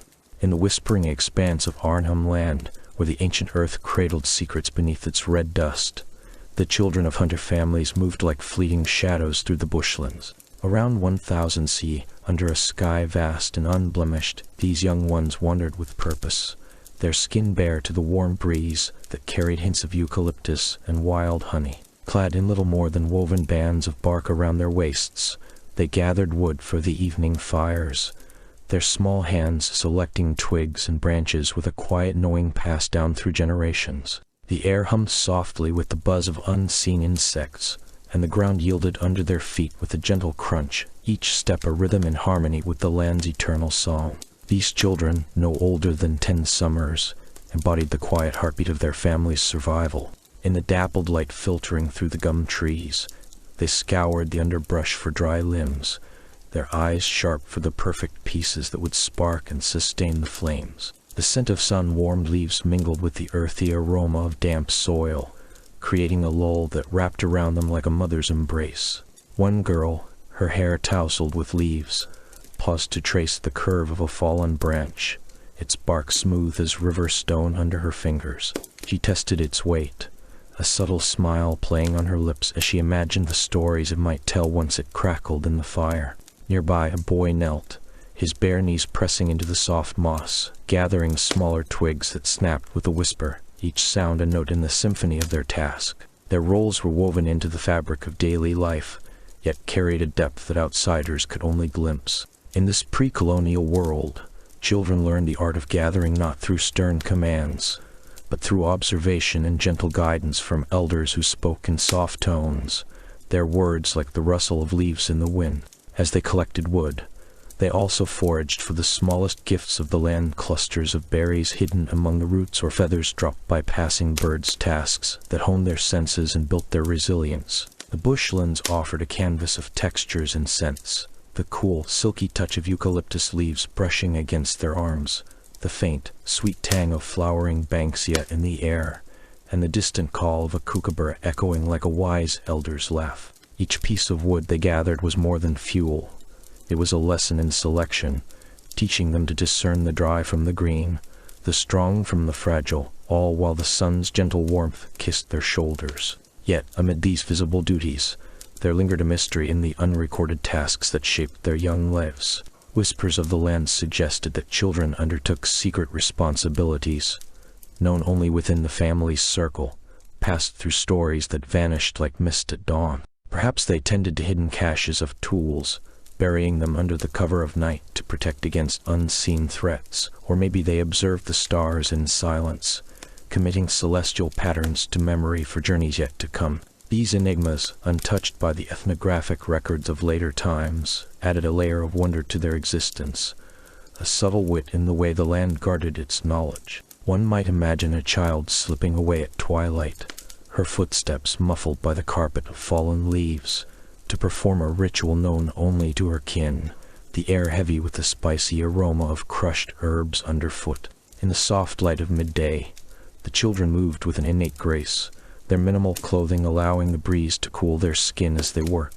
The bushlands stretched endlessly, a tapestry of greens and browns dotted with the occasional flash of a parrot's wing, its vibrant feathers catching the eye like a hidden jewel. They stacked their findings into neat piles, the wood's rough edges contrasting with the smoothness of their palms, each bundle a testament to their growing skills. Sensory memories wove through their days, the faint, resinous scent of the trees rising with the heat, the gentle vibration of the earth beneath them as distant kangaroos bounded away, and the subtle taste of salt on their lips from the evaporating dew. Through these experiences, they absorbed the rhythms of the hunt, preparing for the day they would track larger game, though for now, their world was one of quiet collection. Historical accounts from Aboriginal ethnographic sources, such as those preserved in oral traditions and early respectful observations, paint a picture of children as integral to the family's harmony.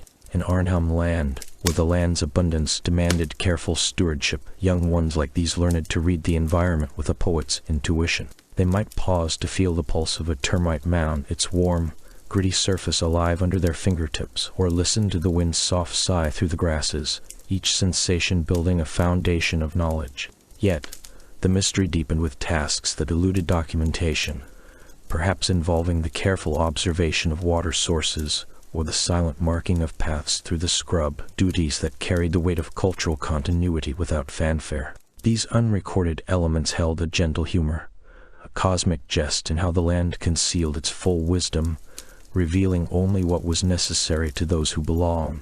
As the afternoon waned, the children returned to their camps, their arms laden with wood, the scent of eucalyptus trailing behind them like a faithful companion. The sun dipped lower, casting long shadows that danced across the bushlands, and the air grew cooler, carrying whispers of the night to come.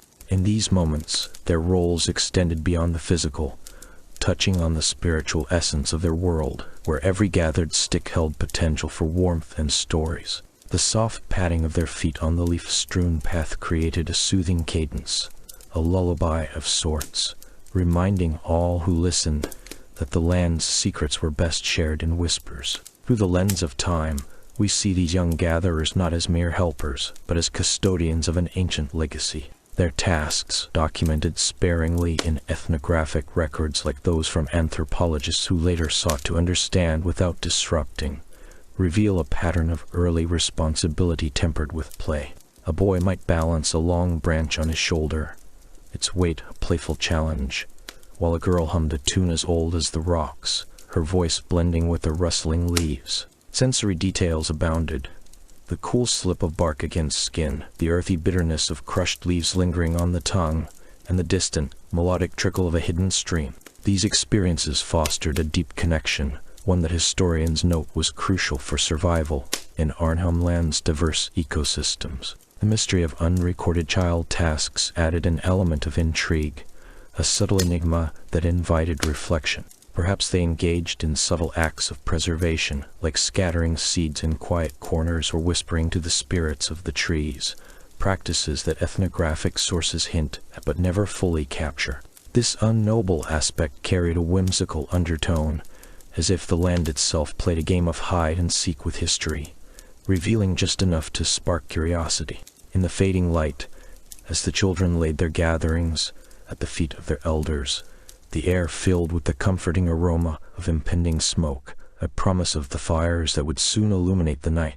Their world was one of gentle cycles, where the roles of children in hunter families formed the quiet undercurrent of life. From the soft footsteps on dew-kissed ground to the fragrant embrace of the bush, every moment was a thread in the larger tapestry. As the stars began to emerge, twinkling like distant storytellers, one could almost hear the land's soft laughter in the wind, guarding its mysteries for those who truly listen. And so, as the wood is kindled and the flames rise, we gently turn our gaze toward the next whisper of this ancient land, where other tales await. In the hushed expanse of Arnhem Land, where ancient rivers whispered through the ochre earth, and the stars draped the sky like a gentle veil, a small band of hunters found respite in their bark shelters. It was around the year 1000, a time when the land held its secrets close, and the rhythms of life flowed as softly as the monsoon winds. These men, clad only in minimal coverings of woven fibers and painted with faint ochre patterns, lay stretched upon beds of soft leaves, their bodies at ease after days of trekking through the whispering grasslands. The air carried the faint scent of eucalyptus and damp soil, a cradle for weary souls, as the creaking bark of their shelters shifted with each breath of the night breeze. The shelters themselves were simple yet ingenious, crafted from sheets of stringy bark peeled from towering eucalypts and arched into domed forms that blended seamlessly with the surrounding bush. Archaeological traces from sites like those near Pelly suggest these structures were more than mere havens.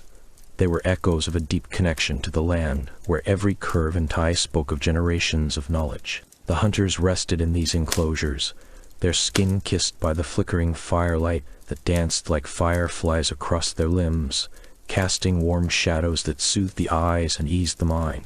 One might imagine the subtle wit in how the bark creaked, almost as if it were sharing a quiet joke with the wind, reminding the hunters of the day's fleeting pursuits.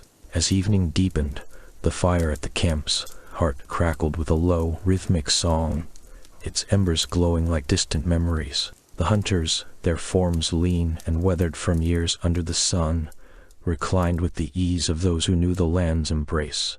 Minimal clothing allowed the cool night air to brush against their skin, a gentle reminder of the freedom that came with living lightly upon the earth. Archaeological reports from excavations in the region, such as those conducted by the Australian National University in the mid-20th century, reveal that these camps were often positioned near water sources, where the soft murmur of streams provided a lullaby to ease into slumber. The fire's warmth seeped into their bones, a soft counterpoint to the chill that settled with the stars, and the scent of roasting yams gathered earlier from the forest floor lingered like a comforting whisper. In this serene setting, the hunters spoke little, their words carried away by the night, but their presence wove a tapestry of quiet observation. One hunter, his eyes half closed, traced the patterns of the firelight on the shelter's inner bark, where the material's natural curves created an illusion of waves upon the earth. The bark, with its fibrous texture, creaked ever so slightly under the weight of a resting arm, a sound as delicate as a sigh, drawing the mind into a state of peaceful reflection. Historical evidence from Arnhem Land's rock shelters and camp remnants indicates that such materials were chosen not only for their availability, but for their insulating properties, keeping the interior cool during the day and snug at night. Yet there was a subtle wit in the way the shelters seemed to adapt, their forms shifting with the seasons, as if playfully outsmarting the elements. Beyond the fire's glow, the darkness held the subtle mysteries of the camp's design, an enigma that has intrigued modern scholars. Whispers of lost layouts, hinted at in fragmented archaeological findings from sites like those along the East Alligator River, suggest that these camps once incorporated intricate arrangements now faded into the land's memory. Perhaps the hunters aligned their shelters with the stars or the flow of seasonal winds, creating patterns that spoke of celestial knowledge passed down through oral traditions. This mystery, untouched by the routines of daily hunts or the gatherings of elders, lingers like a half-forgotten dream, where the creaking bark might have once echoed the alignment of sacred paths. Reports from respectful excavations, such as those by the Join people in collaboration with researchers, emphasize the sensitivity of these sites, reminding us that what remains are mere shadows of a vibrant cultural tapestry. The night air grew cooler, carrying the faint rustle of leaves as if the trees themselves were settling into rest. The hunters, their minimal attire allowing every breeze to caress their skin, felt the earth's pulse through the ground beneath them, a soothing rhythm that mirrored the fire's steady glow. Sensory details from historical accounts paint a picture of these moments. The warm touch of firelight on bare shoulders, the earthy aroma of crushed leaves used as bedding, and the distant call of a night bird weaving through the air like a thread of melody. One could almost hear the subtle wit in the wind's gentle prods, as if it were teasing the flames for their flickering dance, a light-hearted reminder of the balance between warmth and wilderness. As the hours waned, the camp became a sanctuary of stillness, where the hunters' breaths synced with the soft creaks of the bark. Archaeological insights from Arnhem Land reveal that such shelters were often temporary, yet their construction reflected a profound understanding of the environment, using materials like stringy bark that expanded and contracted with the weather. The firelight played across the hunters' faces, illuminating faint scars and lines etched by time, each one a story untold. In this calm, the mystery of the lost designs deepened, for reports suggest that certain camps may have featured hidden markers or alignments now eroded by centuries, leaving only faint impressions in the soil for careful eyes to ponder. One hunter stirred slightly, adjusting his position on the leaf-strewn floor, the bark above him groaning in quiet response, as if sharing a secret only the night could hear. The air was filled with the scent of smoke and dew-kissed grass, a combination that wrapped around the senses like a soft blanket. Historical examples from similar sites in northern Australia indicate that these camps fostered a sense of community, even in solitude, where the simple act of resting became a ritual of renewal. Yet the enigma persisted. Why were some designs so elusive, their patterns vanishing like mist at dawn? Perhaps they were intentional, a way to protect sacred knowledge, or perhaps time had simply reclaimed them, leaving behind only the echoes in the creaking bark. Fire dimmed to a low ember, its light now a gentle pulse against the darkness, and the hunters slipped deeper into repose. The cool air brushed against their skin, a reminder of the land's vast embrace, while the shelters stood as silent guardians. Sensory details abound in the archaeological record. The tactile feel of bark under fingertips, the auditory whisper of wind through leaves, and the visual dance of shadows that turn the ordinary into the enchanting. With subtle wit, one might think the camp itself was alive, chuckling at the hunters' dreams as they wandered through visions of the hunt. As dawn's first light began to tease the horizon, the camp remained a pocket of tranquility, its mysteries intact. The creaking bark fell silent, and the fire's last glow faded, leaving the hunters to awaken refreshed. Yet, in this moment of transition, one could sense the thread leading onward to the broader stories of the land waiting to unfold. In the soft hush of twilight over Arnhem Land, where ancient rocks cradled the earth like gentle guardians, the hunters gathered in their modest camps. Around 1000 C, under a canopy of stars that twinkled like distant embers, these skilled individuals moved with the quiet rhythm of the land itself. Dressed in little more than woven bark and feathers that whispered against their skin, they came not for grand ceremonies or daily chores, but for the subtle art of exchange. The air carried a faint scent of eucalyptus and warmed earth, mingling with the distant call of night birds, as tools and treasures changed hands in the flickering light of small fires. These hunters, their bodies lean and marked by the sun's patient touch, brought forth items honed from the wild's own offerings. Stone axes, sharpened to a fine edge that caught the firelight in a soft gleam, were laid out on mats of woven grass. Each piece bore the subtle patina of use, dusted with the red earth that seemed to cling like a quiet secret. A hunter might hold up a spear thrower, its wood smoothed by countless grips, and gesture toward another who offered shells from distant coasts, their surfaces iridescent and cool to the touch. The clinking of these shells, a delicate sound like rain on leaves, echoed through the camp as agreements were reached with nods and soft murmurs, for words were sparse in these transactions, as if the items themselves spoke of their value. In this era, trade flowed like a hidden river through the landscapes of Arnhem Land, connecting groups across vast distances without the need for maps or ledgers. Historical accounts, drawn from oral traditions and early ethnographic records, suggest that such exchanges were vital for survival and innovation, yet they unfolded with a calm precision that belied their importance. A hunter from the rocky plateaus might arrive with bundles of ochre, its dusty grains slipping through fingers like fine sand, trading for finely crafted fish hooks made from bone. These hooks, lightweight and curved with elegant simplicity, promised better yields from the rivers, while the ochre could adorn tools or bodies for rituals far removed from the camp's immediate concerns. The process was one of mutual respect, each barter a thread in an unseen web that spanned the continent, though no written logs captured its intricacies. As the evening deepened, the camp came alive with sensory whispers that wove a tapestry of tranquility. The crackle of low flames provided a steady backdrop, their warmth seeping into the air alongside the earthy aroma of roasting roots. Hunters sat cross-legged on the ground, their minimal attire allowing the cool breeze to brush against bare skin, a reminder of the land's embrace. One might examine a traded knife, its flint edge glinting subtly as it was turned in the firelight, the faint scratch of stone against stone adding a rhythmic undertone to the scene. Dusty goods, accumulated from travels across savannas and coasts, were passed with careful hands, perhaps a bundle of sinew strings, dry and flexible, exchanged for polished stones that fit perfectly in a spear's groove. Each item carried stories embedded in its form, tales of the places they originated from, shared not in loud declarations, but in the quiet exchange of glances.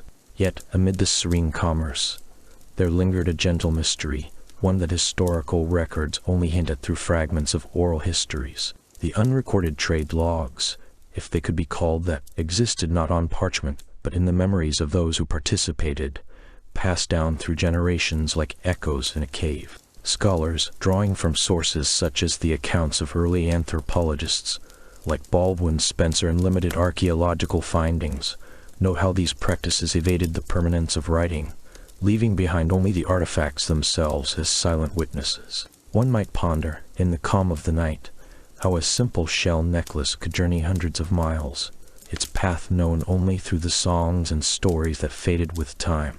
This enigma added a layer of subtle intrigue, a witty reminder that some knowledge prefers to remain elusive, dancing just out of reach like fireflies in the dark. The bartering continued with a lullaby-like flow, each transaction unfolding like a well-rehearsed melody.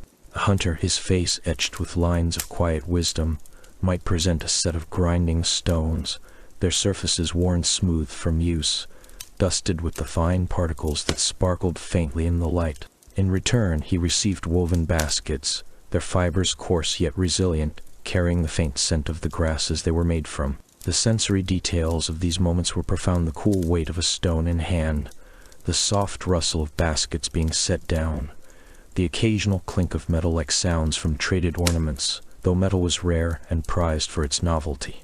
These exchanges were not driven by haste, but by a patient understanding, a wit in the way one hunter might tilt his head with a knowing smile, acknowledging the cleverness of a particularly shrewd offer without a word. Historical examples, preserved in the cautious interpretations of Aboriginal narratives, illustrate how such trade practices adapted to the rhythms of the environment. In Arnhem Land, where the land met the sea in a harmonious blend, hunters bartered for items that bridged different ecosystems. A toolkit of hardwood clubs, lightweight and balanced for hunting in the dense forests, might be traded for coastal spears tipped with stingray barbs, their sharp points gleaming with a watery sheen. The dust from these tools, fine and pervasive, settled on everything like a gentle veil, a sensory reminder of the journeys undertaken. One could almost hear the whisper of wind through the camps, carrying scents of salt from the nearby shores, as hunters contemplated their gains under the vast sky. Through it all, the tone remained detached, observing the consequences of these trades without delving into the graphic details of the hunts that preceded them. The focus was on the aftermath, the tools now in new hands, their potential rippling outward like waves on a tranquil lake. A subtle wit emerged in the way a hunter might pause, holding a newly acquired item to the firelight, his expression suggesting an inner amusement at the unseen networks that made such exchanges possible. This was trade as a quiet dance, where the mystery of unrecorded logs added a layer of fascination, a puzzle for future generations to piece together from the artifacts left behind. As the night wore on, the camps grew still. The last of the barters concluded with a final, soft clink of shells. The hunters settled into their rest, the air filled with the soothing sounds of crickets and the distant lap of water against the shore. In this moment, one could sense the enduring legacy of these practices, a testament to the ingenuity and resilience of the people of Arnhem Land. Yet, as the stars began to fade with the approach of dawn, the scene transitioned gently, whispering of connections that extended beyond the camp, leading toward the broader tapestry of their world. In the hushed expanse of Arnhem Land, where ancient rivers whispered through the ochre-stained earth and the stars wove their quiet patterns across the night sky, the hunters of a bygone era gathered as the seasons turned toward renewal. It was around the year 1000, in a time before distant winds carried unfamiliar shadows, that these skilled wanderers paused their pursuits to honor the rhythms of their world.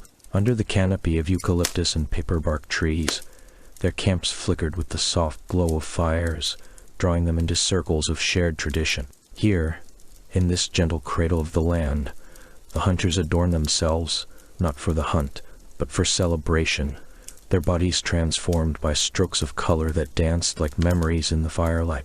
The air carried the faint, earthy scent of ground ochre, a pigment drawn from the red heart of the soil, mixed with the oils of crushed seeds and animal fats. Each hunter moved with deliberate grace, dipping their fingers into shallow bowls of paste, the substance cool and gritty against their skin. A young man, his face marked by the faint lines of past journeys, traced bold patterns across his chest, swirling motifs that evoked the winding paths of waterholes and the leap of kangaroos in dawn's first light. The ochre dust rose in delicate clouds with every brush, settling like a fine mist that caught the fire's warm glow, turning skin into a living canvas. It was a ritual of preparation, simple yet profound, where the act of painting became a quiet conversation with the elements, each stroke a nod to the land's enduring gifts.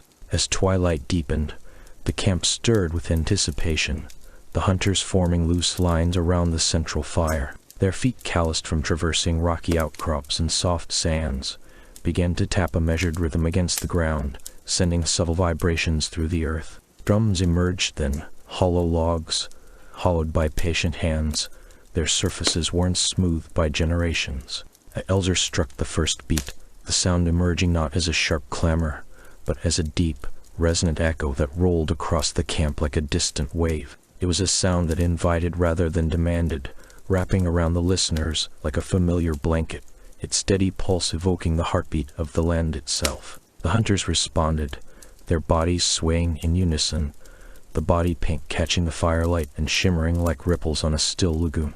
In this dance, there was a poetry of movement, each step deliberate and fluid, as if the hunters were tracing the paths of ancestral journeys long etched into the soil. Arms extended outward, fingers splayed to mimic the flight of birds or the reach of branches, they circled the fire with a gentle sway that belied the strength in their limbs. The ochre designs, now alive with motion, created flashes of color that blended with the shadows, reds and yellows mingling like the hues of a sunset over the Arafura Sea.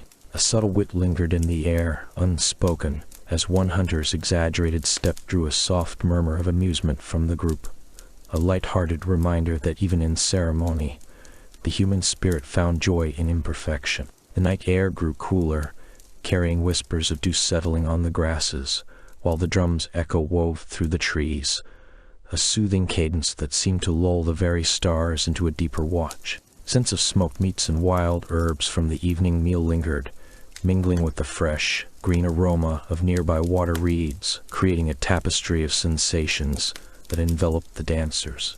One could almost feel the cool breeze brushing against painted skin, carrying with it the faint tang of salt from distant coasts, a reminder of the hunter's vast domain.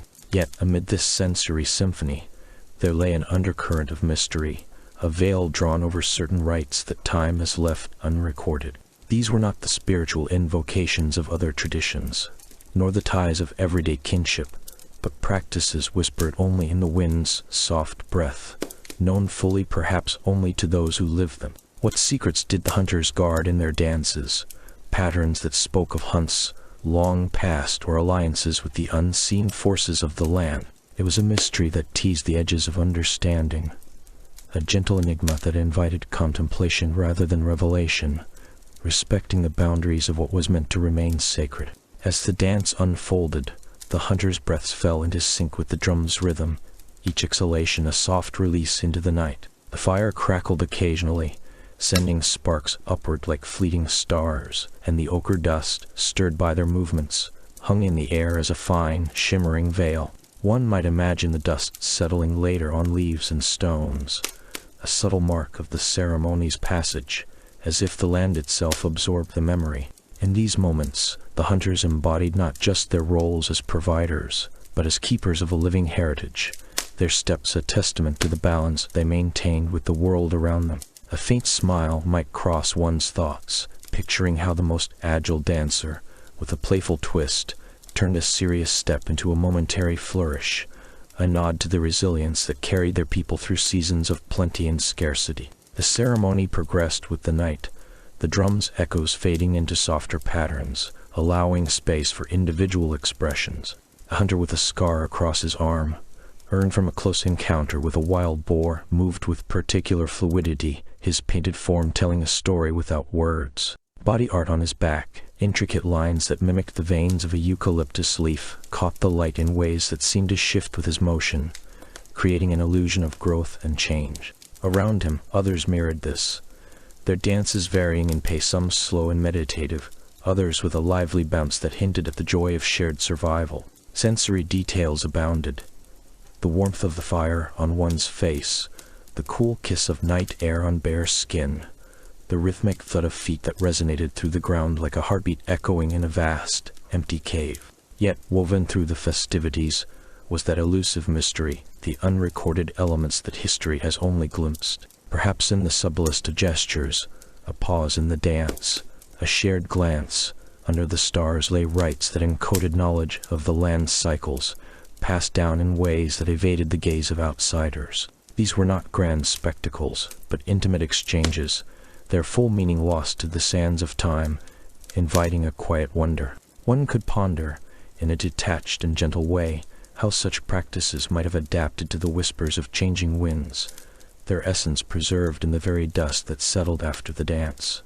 As the fires began to dim and the drums fell silent, the hunters slowly withdrew to the edges of the camp, their painted bodies now mere shadows in the moonlight. The ochre, once vibrant, began to fade with the night's progression, a temporary adornment returning to the earth. In this calming close, one might sense a transition, a soft bridge to the stories yet to unfold, where the echoes of these ceremonies lingered like a lullaby in the air, ready to merge with the broader tapestry of time. For in Arnhem Land, under the watchful stars, the hunter's practices continued as a gentle rhythm, a mystery and a melody intertwined.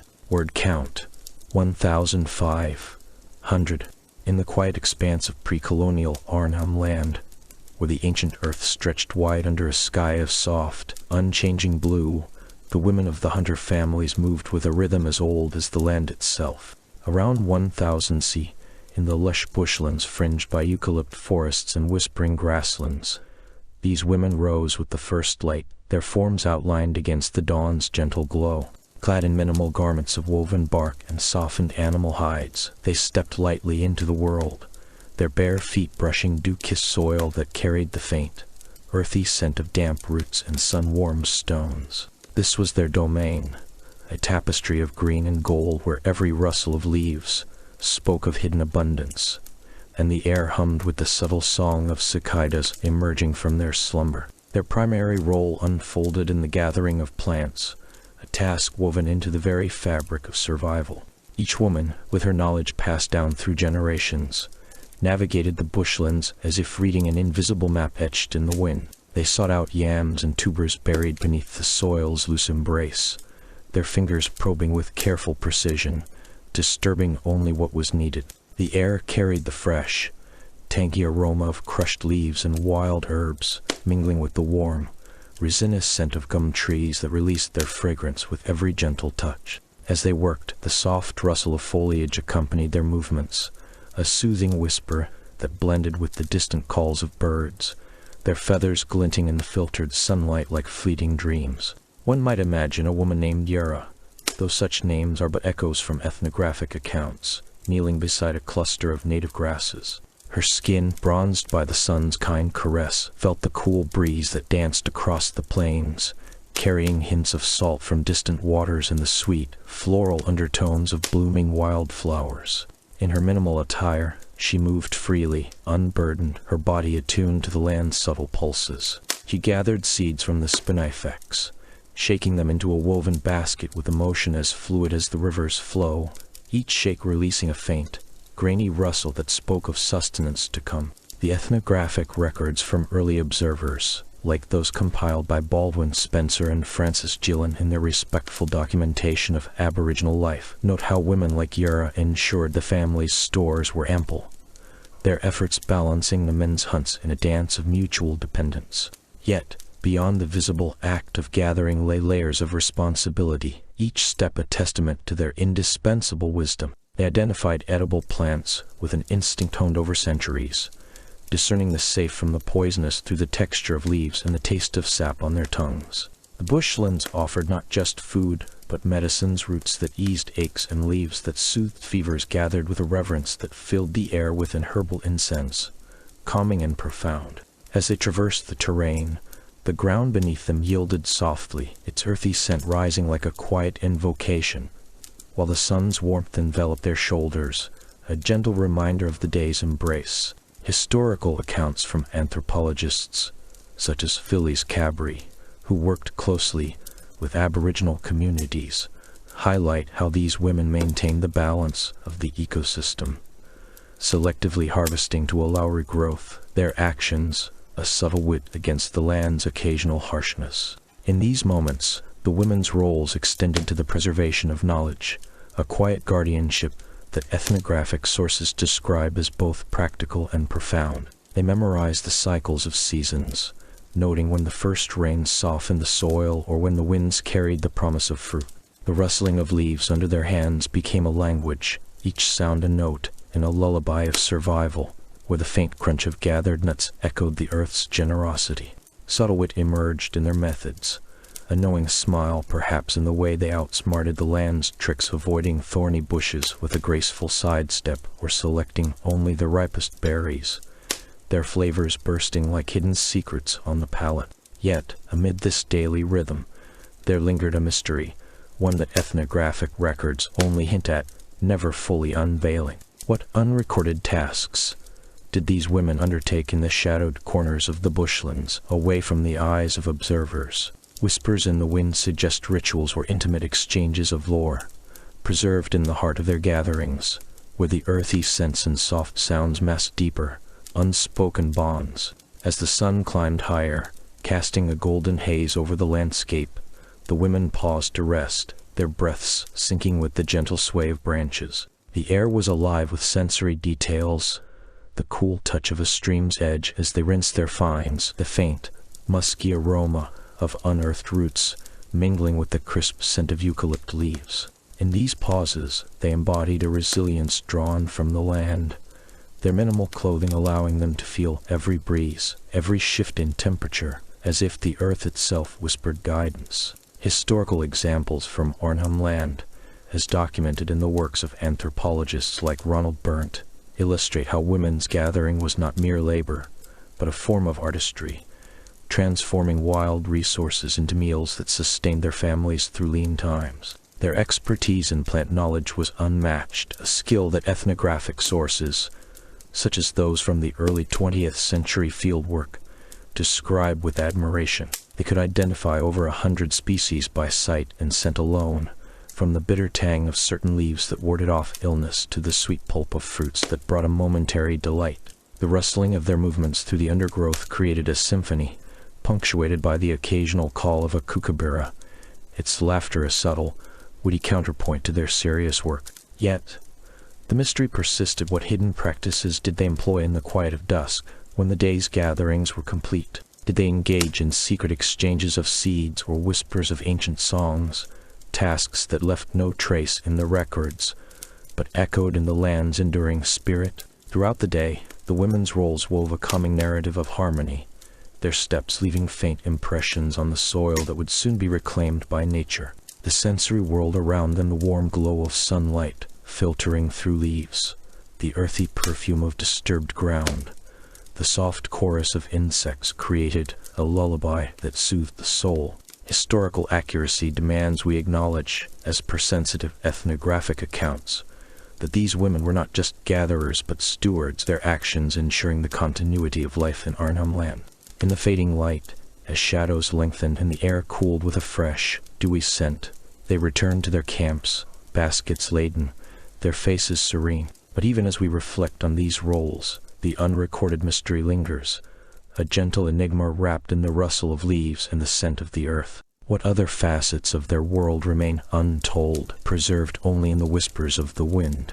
As the day draws to a close, we turn our thoughts to the broader tapestry of life in these ancient lands, where every role interconnects like threads in a dream.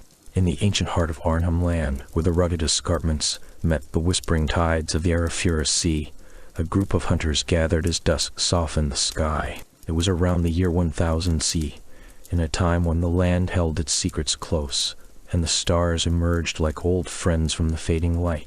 These men, clad in little more than the bark and feathers nature provided, sat in a loose circle around a fire that crackled with quiet insistence. The flames danced low, their warm glow painting shadows on weathered faces, and the air carried the earthy scent of eucalyptus leaves and smoldering wood. Here, under the vast dome of night, storytelling wove its gentle spell, a tradition as enduring as the rocks themselves. The hunters were weary from the day's pursuit, their bodies lean and marked by the sun's patient touch. One elder, his voice a soft rumble like distant waves, began to speak of the dream time, that timeless realm where ancestors shaped the world. He sat cross-legged, his minimal garb a simple loincloth of woven fibers allowing the fire's heat to caress his skin. The others listened, their eyes half-lidded in the firelight, as he recounted tales of cunning kangaroos outsmarting the wind and clever spirits who turned rivers into paths for the wandering. The words flowed like a lullaby,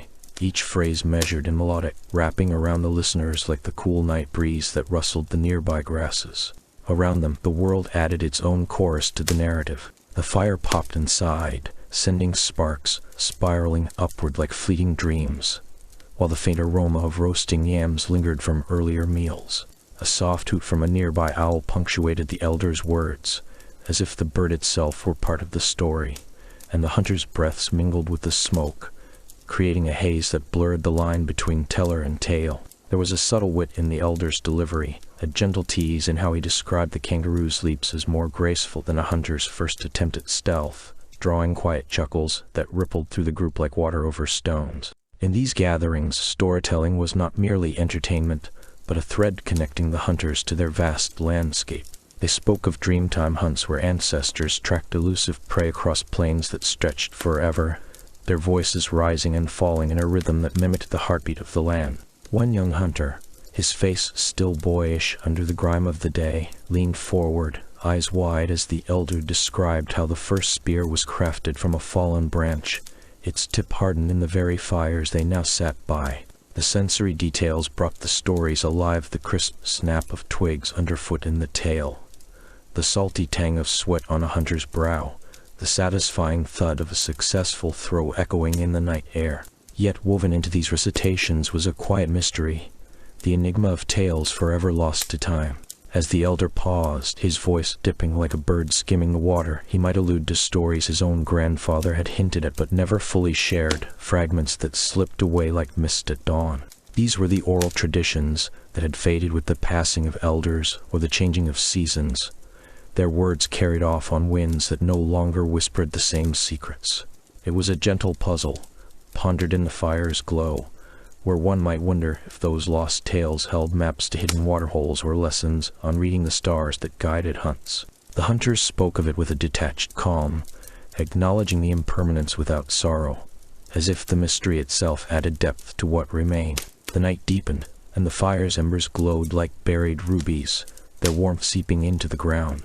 Another hunter took his turn, his voice a soothing murmur that blended with the rustle of leaves overhead. He described dreamtime journeys where hunters followed the path of a great eagle, its wings casting shadows over the land, and how the eagle's calls taught them to listen for the subtlest sounds, the faint crunch of leaves under a wallaby's paw, or the hushed flow of a hidden stream. The sensory richness was palpable, the cool touch of dew on bare feet as they imagined walking those ancient tracks, the sharp scent of wild mint crushed underhand, the rhythmic patter of rain on bark that mirrored the story's pace. In Arnhem land, such storytelling was a daily ritual among the hunters, distinct from the more formal gatherings of their communities. It happened spontaneously, perhaps after a successful hunt when the group returned with fresh kills, their minimal clothing stained with the day's efforts. One tale spoke of a hunter who outwitted a pack of dingoes by mimicking their howls, his voice in the story rising with a clever lilt that made the listeners smile. The elder added a touch of wit, noting how even the dingoes must have paused in confusion, as if the hunter had borrowed the wind's own voice. These narratives, drawn from the vast reservoir of Aboriginal oral traditions, carried the weight of generations, passed down with careful precision to ensure their essence endured. As the stories unfolded, the air grew cooler, carrying the faint, sweet fragrance of night-blooming flowers that opened only under the stars. The hunters' soft voices created a cocoon of sound, a gentle hum that drowned out the distant calls of nocturnal creatures. There was an art to this recitation, a way of pacing the words so that each detail lingered like the last echoes of a songbird's call. One might hear the imagined crackle of dry grass under a dreamtime hunter's step, or feel the satisfying weight of a well-balanced spear in hand, all described with a lullaby-like cadence that eased the mind into rest. Yet, the mystery of the lost tales added a layer of intrigue, a subtle undercurrent to the evenings. The elder once mentioned, in a voice as soft as falling leaves, how certain stories had vanished with the great floods that reshaped the rivers, their words swept away like scattered seeds. It was not a grim reflection, but a calm observation, focusing on the consequences, the gaps in knowledge that made each remaining tale all the more precious. Perhaps those lost narratives held secrets to reading the subtle shifts in the wind or predicting the migration of fish, mysteries that teased the imagination without demanding resolution. The circle of hunters shifted slightly as the night wore on, their bodies relaxing into the earth. Another voice joined in, describing a dreamtime chase where hunters tracked a elusive emu across vast savannas, the bird's feathers gleaming like polished stones in the sun. The sensory details enriched the tale, the dry, powdery feel of red earth under fingertips, the metallic taste of anticipation on the tongue, the rhythmic thud of feet pounding the ground. There was a subtle wit in the way the storyteller likened the emu's speed to a shadow fleeing the dawn, drawing nods and soft laughs from the group.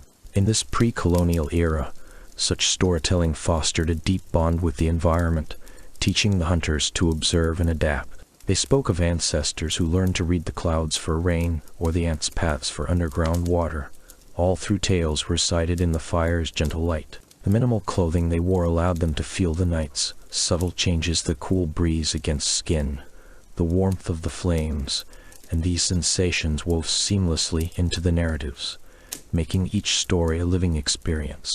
As the fire began to dim, its last crackles fading like whispered goodbyes, the elder wrapped up with a tale of unity, where hunters from different bands shared knowledge under the stars. It was a soothing end, leaving the listeners with a sense of continuity. The mystery of the lost tales lingered, a quiet invitation for future generations to seek what had been forgotten. But for now it rested in the shadows, as peaceful as the approaching dawn. And so, as the hunters settled into sleep, their minds adrift in the echoes of dreamtime, one might glance toward the horizon, where the first light hinted at new stories waiting to be told, leading seamlessly into the next thread of tradition. Word count: 1,500. In the hushed expanse of Arnhem land, where ancient rocks rose like silent guardians under a vast, star-flecked sky, the world moved to the rhythm of whispers and wind. Around 1,000 C, long before the clamor of distant shores reached these shores, a small gathering unfolded in a sheltered camp nestled among eucalyptus and paper barks. The air carried the faint, earthy scent of damp soil and smoldering fires, a gentle veil that softened the edges of the day. Here, under the canopy's dappled shade, hunters returned from the hunt, their bodies painted with the day's labors, clad only in sparse coverings of animal skins and woven fibers that fluttered like fleeting thoughts in the breeze. The hunters moved with a quiet grace, their limbs lean and marked by the sun's patient touch, as they settled near the elders who sat cross-legged by the low flames. One elder, his hair streaked with the silver of many seasons, gestured slowly, his voice a soft murmur that blended with the rustling leaves overhead. The camp was a circle of earth and shadow, where the smoky air from the fire curled upward, carrying hints of roasted roots and the subtle, sweet tang of wild honey gathered from hidden hives. No rush disturbed the space. Time here flowed like the lazy streams threading through the land, inviting reflection rather than haste. In these moments the hunters sought counsel, their questions born from the day's pursuits. A young man, his spear still warm from the chase, described the elusive patterns of the wallabies they had tracked through the grasslands, their hops leaving faint impressions in the dew-kissed earth. The elder listened, his eyes half closed, as if drawing wisdom from the air itself, and responded with tales of the ancestors who had roamed these paths long before. "The wind knows the way," he said, his words laced with a subtle wit, like a hidden stream that surprises with its cool clarity. The hunters nodded, their breath steady in the cooling evening as the fire's glow painted their faces with warm, dancing light. Sensory details wove through their exchange, the crackle of twigs underfoot mingling with the distant call of a night jar, its song a lullaby to the fading day. The air grew cooler, carrying the faint, resinous aroma of gum trees, a reminder of the land's enduring presence. These consultations were not mere talks, but threads in an intricate web of knowledge, passed down through generations in rhythms that echoed the heartbeat of the earth. The elders spoke of signs in the clouds, of how the angle of the sun foretold the movements of prey, their voices calm and measured, like waves lapping at a quiet shore. Yet, amid this serene exchange, a mystery lingered, one that whispered through the unrecorded teachings of the past. These were not lessons etched in stone or bark, but living stories that vanished with the breath of their tellers, leaving only echoes in the minds of the listeners. What secrets did the elders guard in the depths of their memories, knowledge that shaped the hunters' paths but eluded the grasp of outsiders? It was an enigma wrapped in the smoke of the fire, where the air shimmered with unseen possibilities, hinting at rituals and understandings that time had not preserved. The hunters felt this mystery in the weight of the elders' gaze, a subtle pull that drew them closer, as if the very wind carried fragments of forgotten wisdom. As the consultation deepened, the hunters shared their observations with a quiet reverence. One described the way a kangaroo's shadow danced across the red earth at dawn, its movements a puzzle to decipher for the next hunt. The elder, with a faint smile that carried a whisper of wit, replied, "Shadows teach what the eye alone cannot see," his words floating like the gentle hum of insects in the underbrush. The camp's atmosphere was one of shared tranquility, the smoky air wrapping around them like a soft blanket, while the rustling of leaves provided a natural cadence to their dialogue. No harsh words disrupted the peace. Instead, each response unfolded slowly, building upon the last like layers of bark on an ancient tree. Historical accounts from ethnographic records speak of such interactions as vital to the fabric of Aboriginal life in Arnhem Land, where knowledge was not hoarded but shared in these intimate settings. The hunters, in their minimal attire, embodied the harmony between body and environment, their skin exposed to the elements as a testament to endurance and adaptation. They spoke of the subtlest signs, the shift in bird calls that signaled changing weather, or the texture of the soil under their bare feet that revealed hidden water sources. The elders, drawing from a well of experience, wove these details into broader narratives, their teachings a blend of practicality and profound insight. In one such moment, as the fire's embers glowed softly, an elder recounted a story from times immemorial, his voice dipping into a lullaby-like cadence that soothed the listeners. "In the long ago, when the stars were young, our people learned to listen to the earth's quiet voice," he said, the words carrying a faint, aromatic hint of the surrounding bushland. The mystery of these unrecorded teachings lay in their ephemerality. They were not written but lived, passed through gestures and glances that could not be captured in any foreign tongue. What profound connections to the land might have been lost, secrets that guided the hunters through seasons of scarcity and abundance, remaining as elusive as the mist that rose from the nearby billabongs at dawn. The hunters absorbed these lessons with a calm attentiveness, their bodies still from the day's exertions, as the night air grew fragrant with the scent of blooming wattles. A subtle wit emerged in the elder's storytelling, perhaps in the way he likened a elusive emu to a wayward dream that slips through fingers, drawing light chuckles that rippled through the group like a gentle breeze. Sensory elements enriched every exchange, the cool touch of the ground beneath them, the distant splash of fish in a hidden creek, the soft glow of fireflies that dotted the darkness like scattered stars. These details grounded their interactions in the tangible world, even as the mystery of unrecorded knowledge elevated them to something ethereal. As the consultation continued, the hunters posed questions about the rhythms of the land, seeking guidance for future ventures. An elder might nod toward the horizon, where the first hints of moonlight silvered the treetops, and murmur, "The moon pulls the tides as it pulls our steps," his words infused with a wisdom that felt both ancient and alive. Ethnographic records from respected sources, such as those compiled by anthropologists who later documented oral traditions, affirm the depth of these interactions, emphasizing the respect for cultural continuity without imposing external interpretations.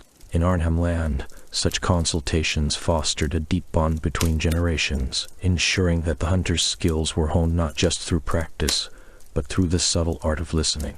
The air remained thick with the smoky essence of the fire, a comforting presence that wrapped around the group, while the rustling leaves provided a soothing backdrop. Yet, the mystery persisted, an undercurrent that added layers to their dialogue. What uncharted paths of knowledge did these teachings conceal? Insights into the stars' alignments, or the whispers of ancestral spirits that guided the hunt? It was an enigma that invited contemplation, not resolution, leaving the hunters with a sense of wonder as they prepared for the morrow. In the end, as the fire dimmed to glowing embers and the night deepened, the hunters rose with a quiet gratitude, their consultations complete. The elder's final words lingered in the air, a soft reminder of the enduring cycle of learning. "The land holds its secrets close," he said, his voice fading into the rustle of the wind, "and we, its keepers, carry them onward." As the camp settled into silence, the scene transitioned seamlessly, like the flow of a dream, toward the broader tapestry of stories yet to unfold. In the quiet expanse of Arnhem Land, where ancient rocks whispered secrets to the wind, the hunters gathered at dusk. Their bodies, clad in little more than the earth's own dust and a few strips of softened bark, moved with the slow rhythm of the fading sun.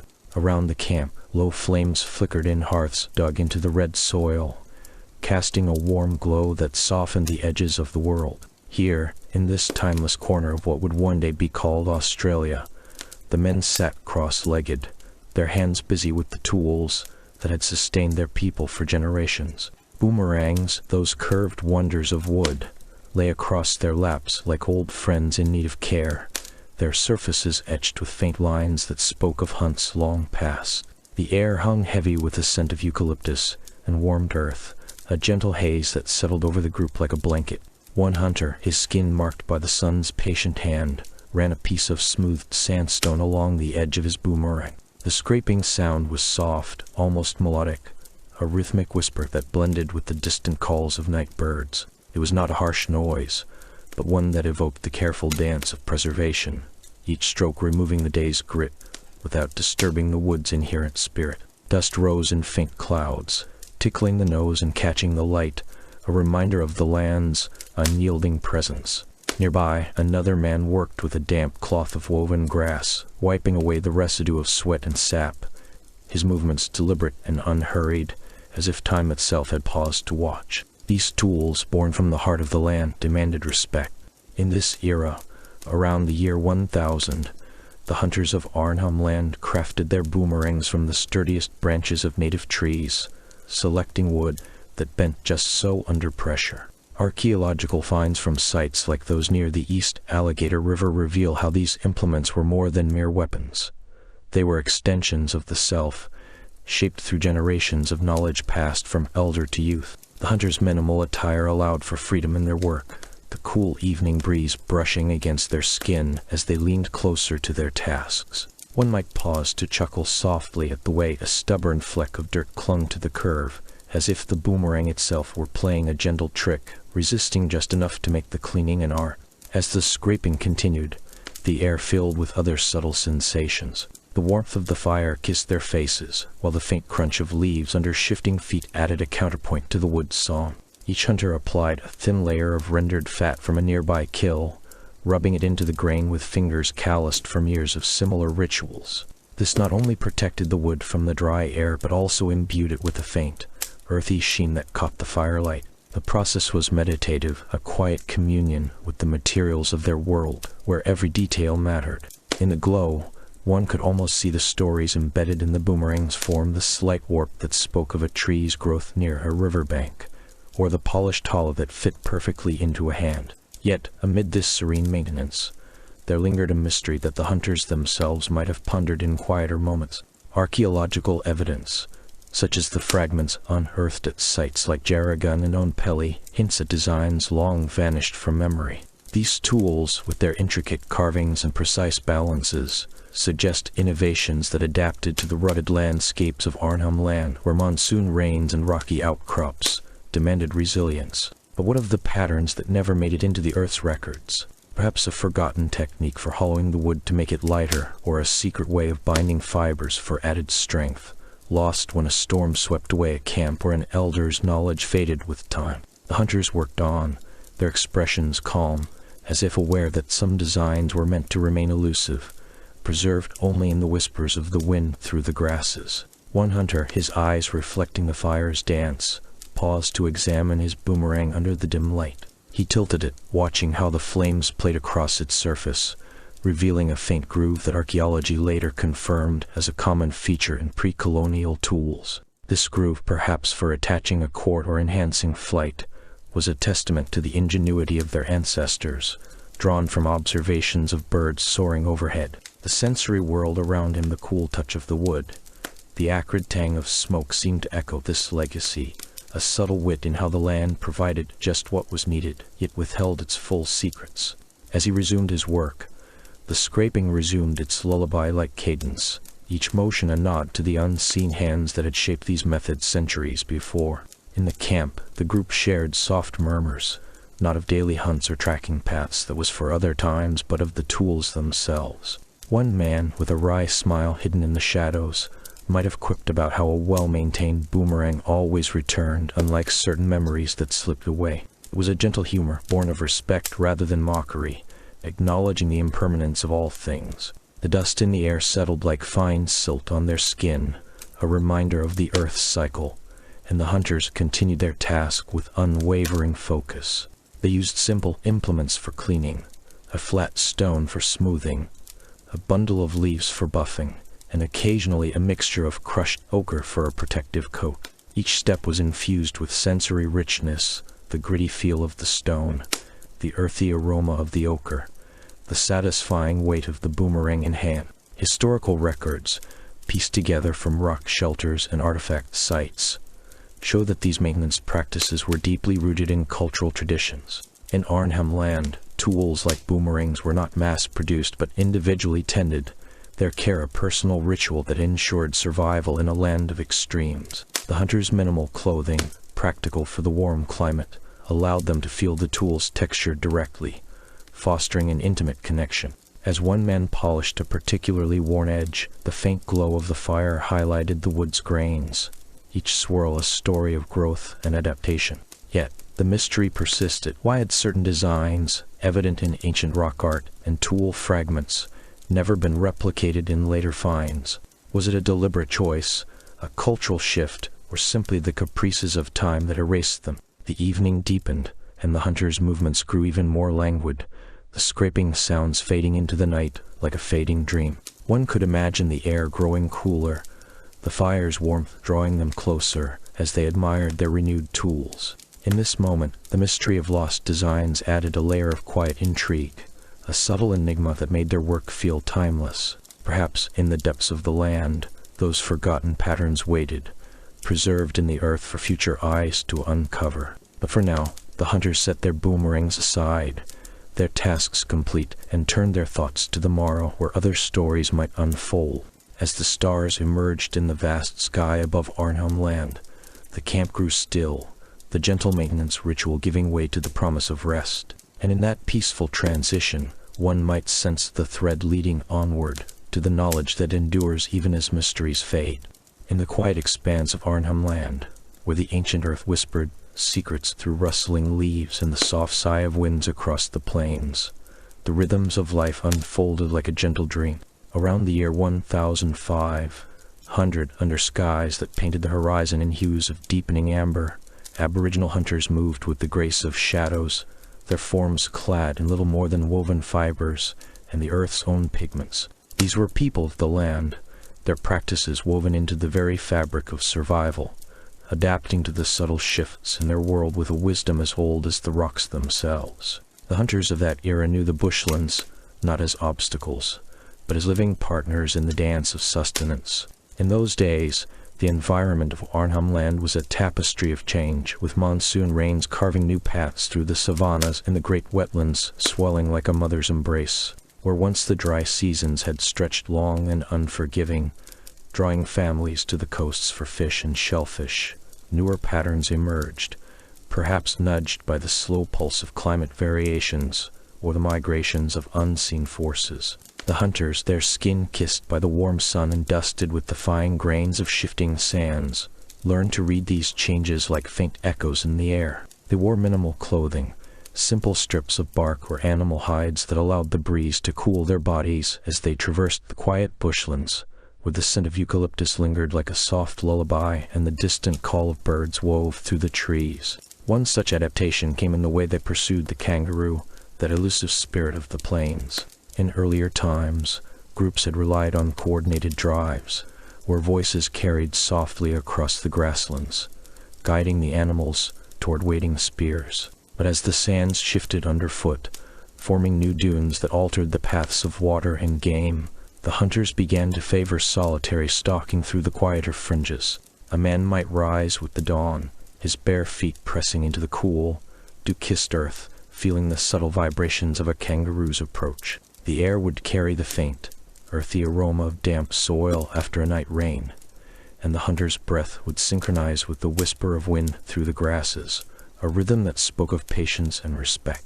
This change was not born of haste but of necessity. As the wetlands expanded, drawing more game to the flooded margins where the water lilies bloomed in serene clusters, their petals unfurling like quiet promises. Yet, even as these practices evolved, there remained an air of mystery to the unrecorded shifts, those subtle transformations that slipped through the cracks of history like sand through fingers. Ethnographic accounts from later observers, such as the careful notes of early anthropologists who sought to preserve Aboriginal knowledge, hint at innovations that may have arisen in Arnhem Land around that time. Perhaps the hunters developed new ways to interpret the stars and winds, adapting their routes to avoid the treacherous billabongs that swelled unpredictably. One can imagine a group gathering at dusk, their fires crackling with the soft pop of burning wood, sharing stories of hunts past in murmurs that blended with the night sounds, the gentle hoot of an owl, the rustle of leaves in the cooling breeze. These tales, passed down through generations, suggest that some changes were responses to environmental whispers we can only guess at today, like the way the monsoon winds might have carried seeds of new plants, altering the landscape and in turn, the patterns of pursuit. In this era, the hunter's minimal attire was more than a choice.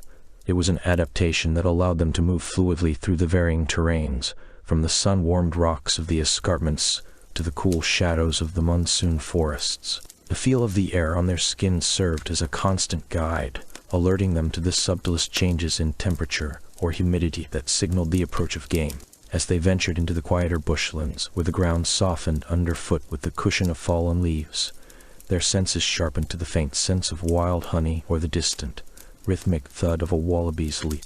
These adaptations were not mere survival tactics, but expressions of a deep, harmonious relationship with the land, one that respected the balance of give and take. Historical records, drawn from respectful ethnographic studies, like those of anthropologists who documented Aboriginal life in the late 19th and early 20th centuries, paint a picture of resilience amid change. For instance, reports from explorers who encountered similar practices in northern Australia note how hunters in Arnhem Land might have shifted from group ambushes to more individualized tracking as water sources became less reliable due to extended dry spells. The air would grow heavy with the scent of salt from distant estuaries, and the hunters, with their light coverings, would feel the first drops of rain as a welcome caress, signaling a return to the flooded plains where ducks glided across mirrored surfaces. This evolution, while not fully captured in written histories, carries a subtle wit in its elegance, the way human ingenuity danced with nature's caprices, turning potential hardship into a symphony of adaptation. As the seasons turned, so too did the hunters' strategies for pursuing smaller prey, like the agile bandicoots that scurried through the underbrush. In times of greater abundance, when the quiet bushlands burst with the vibrant greens of new growth after the rains, they might have employed traps of woven vines, placed with careful consideration amid the soft murmur of insects. The earth beneath their feet would yield slightly, its warmth seeping through to remind them of the life cycle, a gentle reminder of continuity. Yet, the mystery lingers. What other changes went unrecorded, lost to the oral traditions that faded with time? Perhaps there were innovations in reading the earth's subtle signs, like the way a particular breeze carried the scent of blooming flowers, indicating the movement of herds.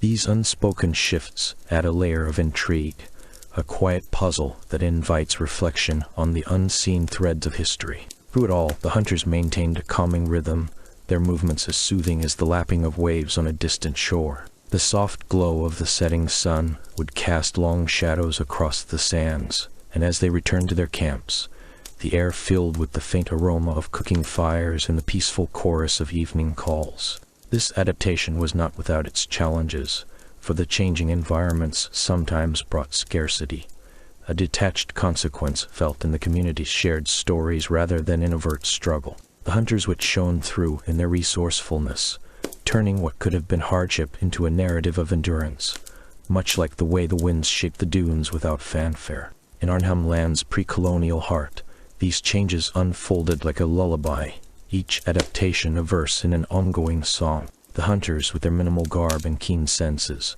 embodied a profound connection to the land, adapting to its whispers with grace and intuition. As the stars began to emerge, twinkling like distant memories, one might ponder the unrecorded mysteries the subtle evolutions that shaped their world, waiting to be uncovered in the quiet folds of time. And as this tale of resilience draws to a close, it gently paves the way for the next, where other aspects of this ancient legacy await exploration. In the quiet expanse of Arnhem Land, where the ancient earth cradles secrets beneath its red soil, the first light of dawn softened the air like a gentle whisper. Tall eucalyptus swayed in a breeze that carried the faint scent of dew-kissed leaves and distant wild flowers, inviting the world to awaken slowly. Here, a team of archaeologists moved with careful grace, their tools glinting faintly in the morning glow, as if the land itself were sharing a long-forgotten story. This was no hurried excavation, but a reverent unfolding of history, where the legacy of Aboriginal Australian hunters lingered like echoes in the wind. The hunters of old had roamed these lands for tens of thousands of years, their skills etched into the very fabric of the continent. Drawing from UNESCO reports on the cultural heritage of indigenous sites, one learns that Arnhem Land holds some of the world's oldest evidence of human ingenuity, with rock shelters and tool scatters dating back over 50,000 years. Museum records from institutions like the National Museum of Australia echo this, preserving fragments of a world where survival was an art form, woven into daily life with precision and respect. Yet as the archaeologists knelt in the dust, their fingers brushing against the cool, textured earth, it was not just facts that emerged, but a sense of timeless connection. Imagine the scene, a soft layer of ochre soil parted under gentle trowels, revealing the first artifact, a stone axe head, its edges still sharp after millennia. The surface caught the light, glinting like a hidden star, while the surrounding dirt clung in a fine, dusty film that smelled of aged wood and sun-baked clay. One archaeologist paused, her breath steady and calm, as she lifted the tool into the air. It was small, perhaps fitting neatly into a hunter's palm, its weight a subtle reminder of the strength it once held. The air around them hummed with the distant call of birds, a soothing melody that blended with the rustle of leaves, creating a lullaby of the bush. This discovery, as detailed in UNESCO documentation of the Kakadu region, spoke to the enduring legacy of these hunters. They were not mere survivors. They were innovators, crafting tools from local stones and woods that allowed them to thrive in harmony with the land. The axe head, for instance, might have been used to shape spears or clear paths through thick undergrowth, its design reflecting a deep understanding of materials and environment. Sensory memories flooded the mind. The cool, smooth feel of the stone against skin, the faint earthy aroma as it was unearthed, and the way sunlight danced across its facets, turning ordinary moments into something almost magical. As the day unfolded, more artifacts surfaced, each one a thread in the tapestry of Aboriginal heritage. A series of pointed flakes, honed from quartzite, lay nestled in the soil like forgotten treasures. Their edges were worn but resilient, glinting under the archaeologist's careful gaze, while the surrounding matrix of fine sand and decayed leaves released a musty scent, evoking the quiet passage of time. Museum records from the Australian Museum in Sydney corroborate these findings, noting similar tools from sites across the north, where hunters tracked kangaroos and wallabies with unparalleled skill. The process was methodical, almost meditative, with each brush stroke against the earth whispering of rituals long past. Yet, amid this serene revelation, a mystery wove through the narrative as subtle as a shadow at dusk. What tales had these hunters carried with them? Stories now faded into the whispers of the wind. UNESCO reports hint at oral traditions preserved in rock art, where figures etched into stone depict hunts and ceremonies, but some elements remain elusive, like fragments of a dream. Perhaps these artifacts held clues to forgotten epics, narratives of courage and wisdom that guided generations, now waiting to be pieced together. One couldn't help but wonder, in a tone laced with gentle wit, if the stones themselves held a silent humor, having outlasted empires while humans scurried about their modern lives. The archaeologists worked on, their movements rhythmic and unhurried, as if lulled by the land's own cadence. A wooden digging stick, its surface polished by age and use, emerged next, its texture rough yet comforting under fingertips. The wood felt warm, almost alive, with a dusty patina that spoke of hands that had gripped it tight during long pursuits.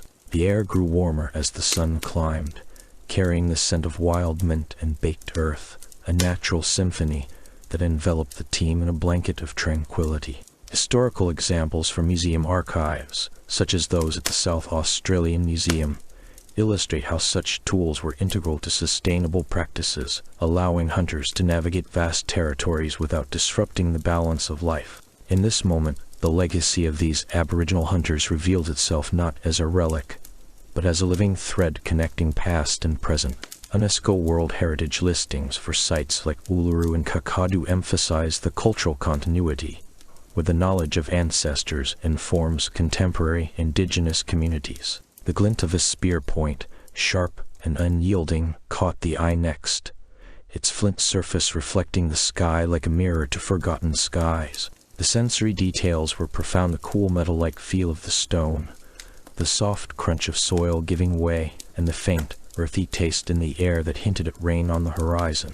As the excavation deepened, the mystery grew, a soothing enigma that invited reflection rather than urgency. What if these tools were more than instruments? Perhaps they were vessels for stories, encoded in their shapes and wares, tales of hunts under starlit skies or gatherings around sacred fires. A subtle wit emerged in the thought. These ancient crafters might have chuckled at the idea of their simple tools baffling modern minds, their legacy enduring like a clever riddle whispered through time. Drawing from accurate records, one artifact, a ground-edge axe, mirrored examples documented in the Australian Institute of Aboriginal and Torres Strait Islander Studies, underscoring the sophistication of techniques that predated many global civilizations. The day waned and shadows lengthened across the land, casting a golden hue over the site. The archaeologists, their faces softened by the light, carefully documented each find, their voices low in measure, like a lullaby fading into night. The air cooled, carrying the scent of evening blooms and the distant hum of insects, a reminder that the hunter's world was one of perpetual rhythm, where every artifact told of resilience and adaptation. In closing, as the sun dipped below the horizon, painting the sky in hues of soft purple and pink, the legacy of Aboriginal Australian hunters stood as a testament to enduring spirit. These rediscovered treasures from Arnhem Land, verified through UNESCO and museum sources, invited a gentle contemplation of mysteries yet to unfold. And so, with the stars beginning to emerge, we turn our thoughts to the next chapter, where other echoes of the past await their moment in the light.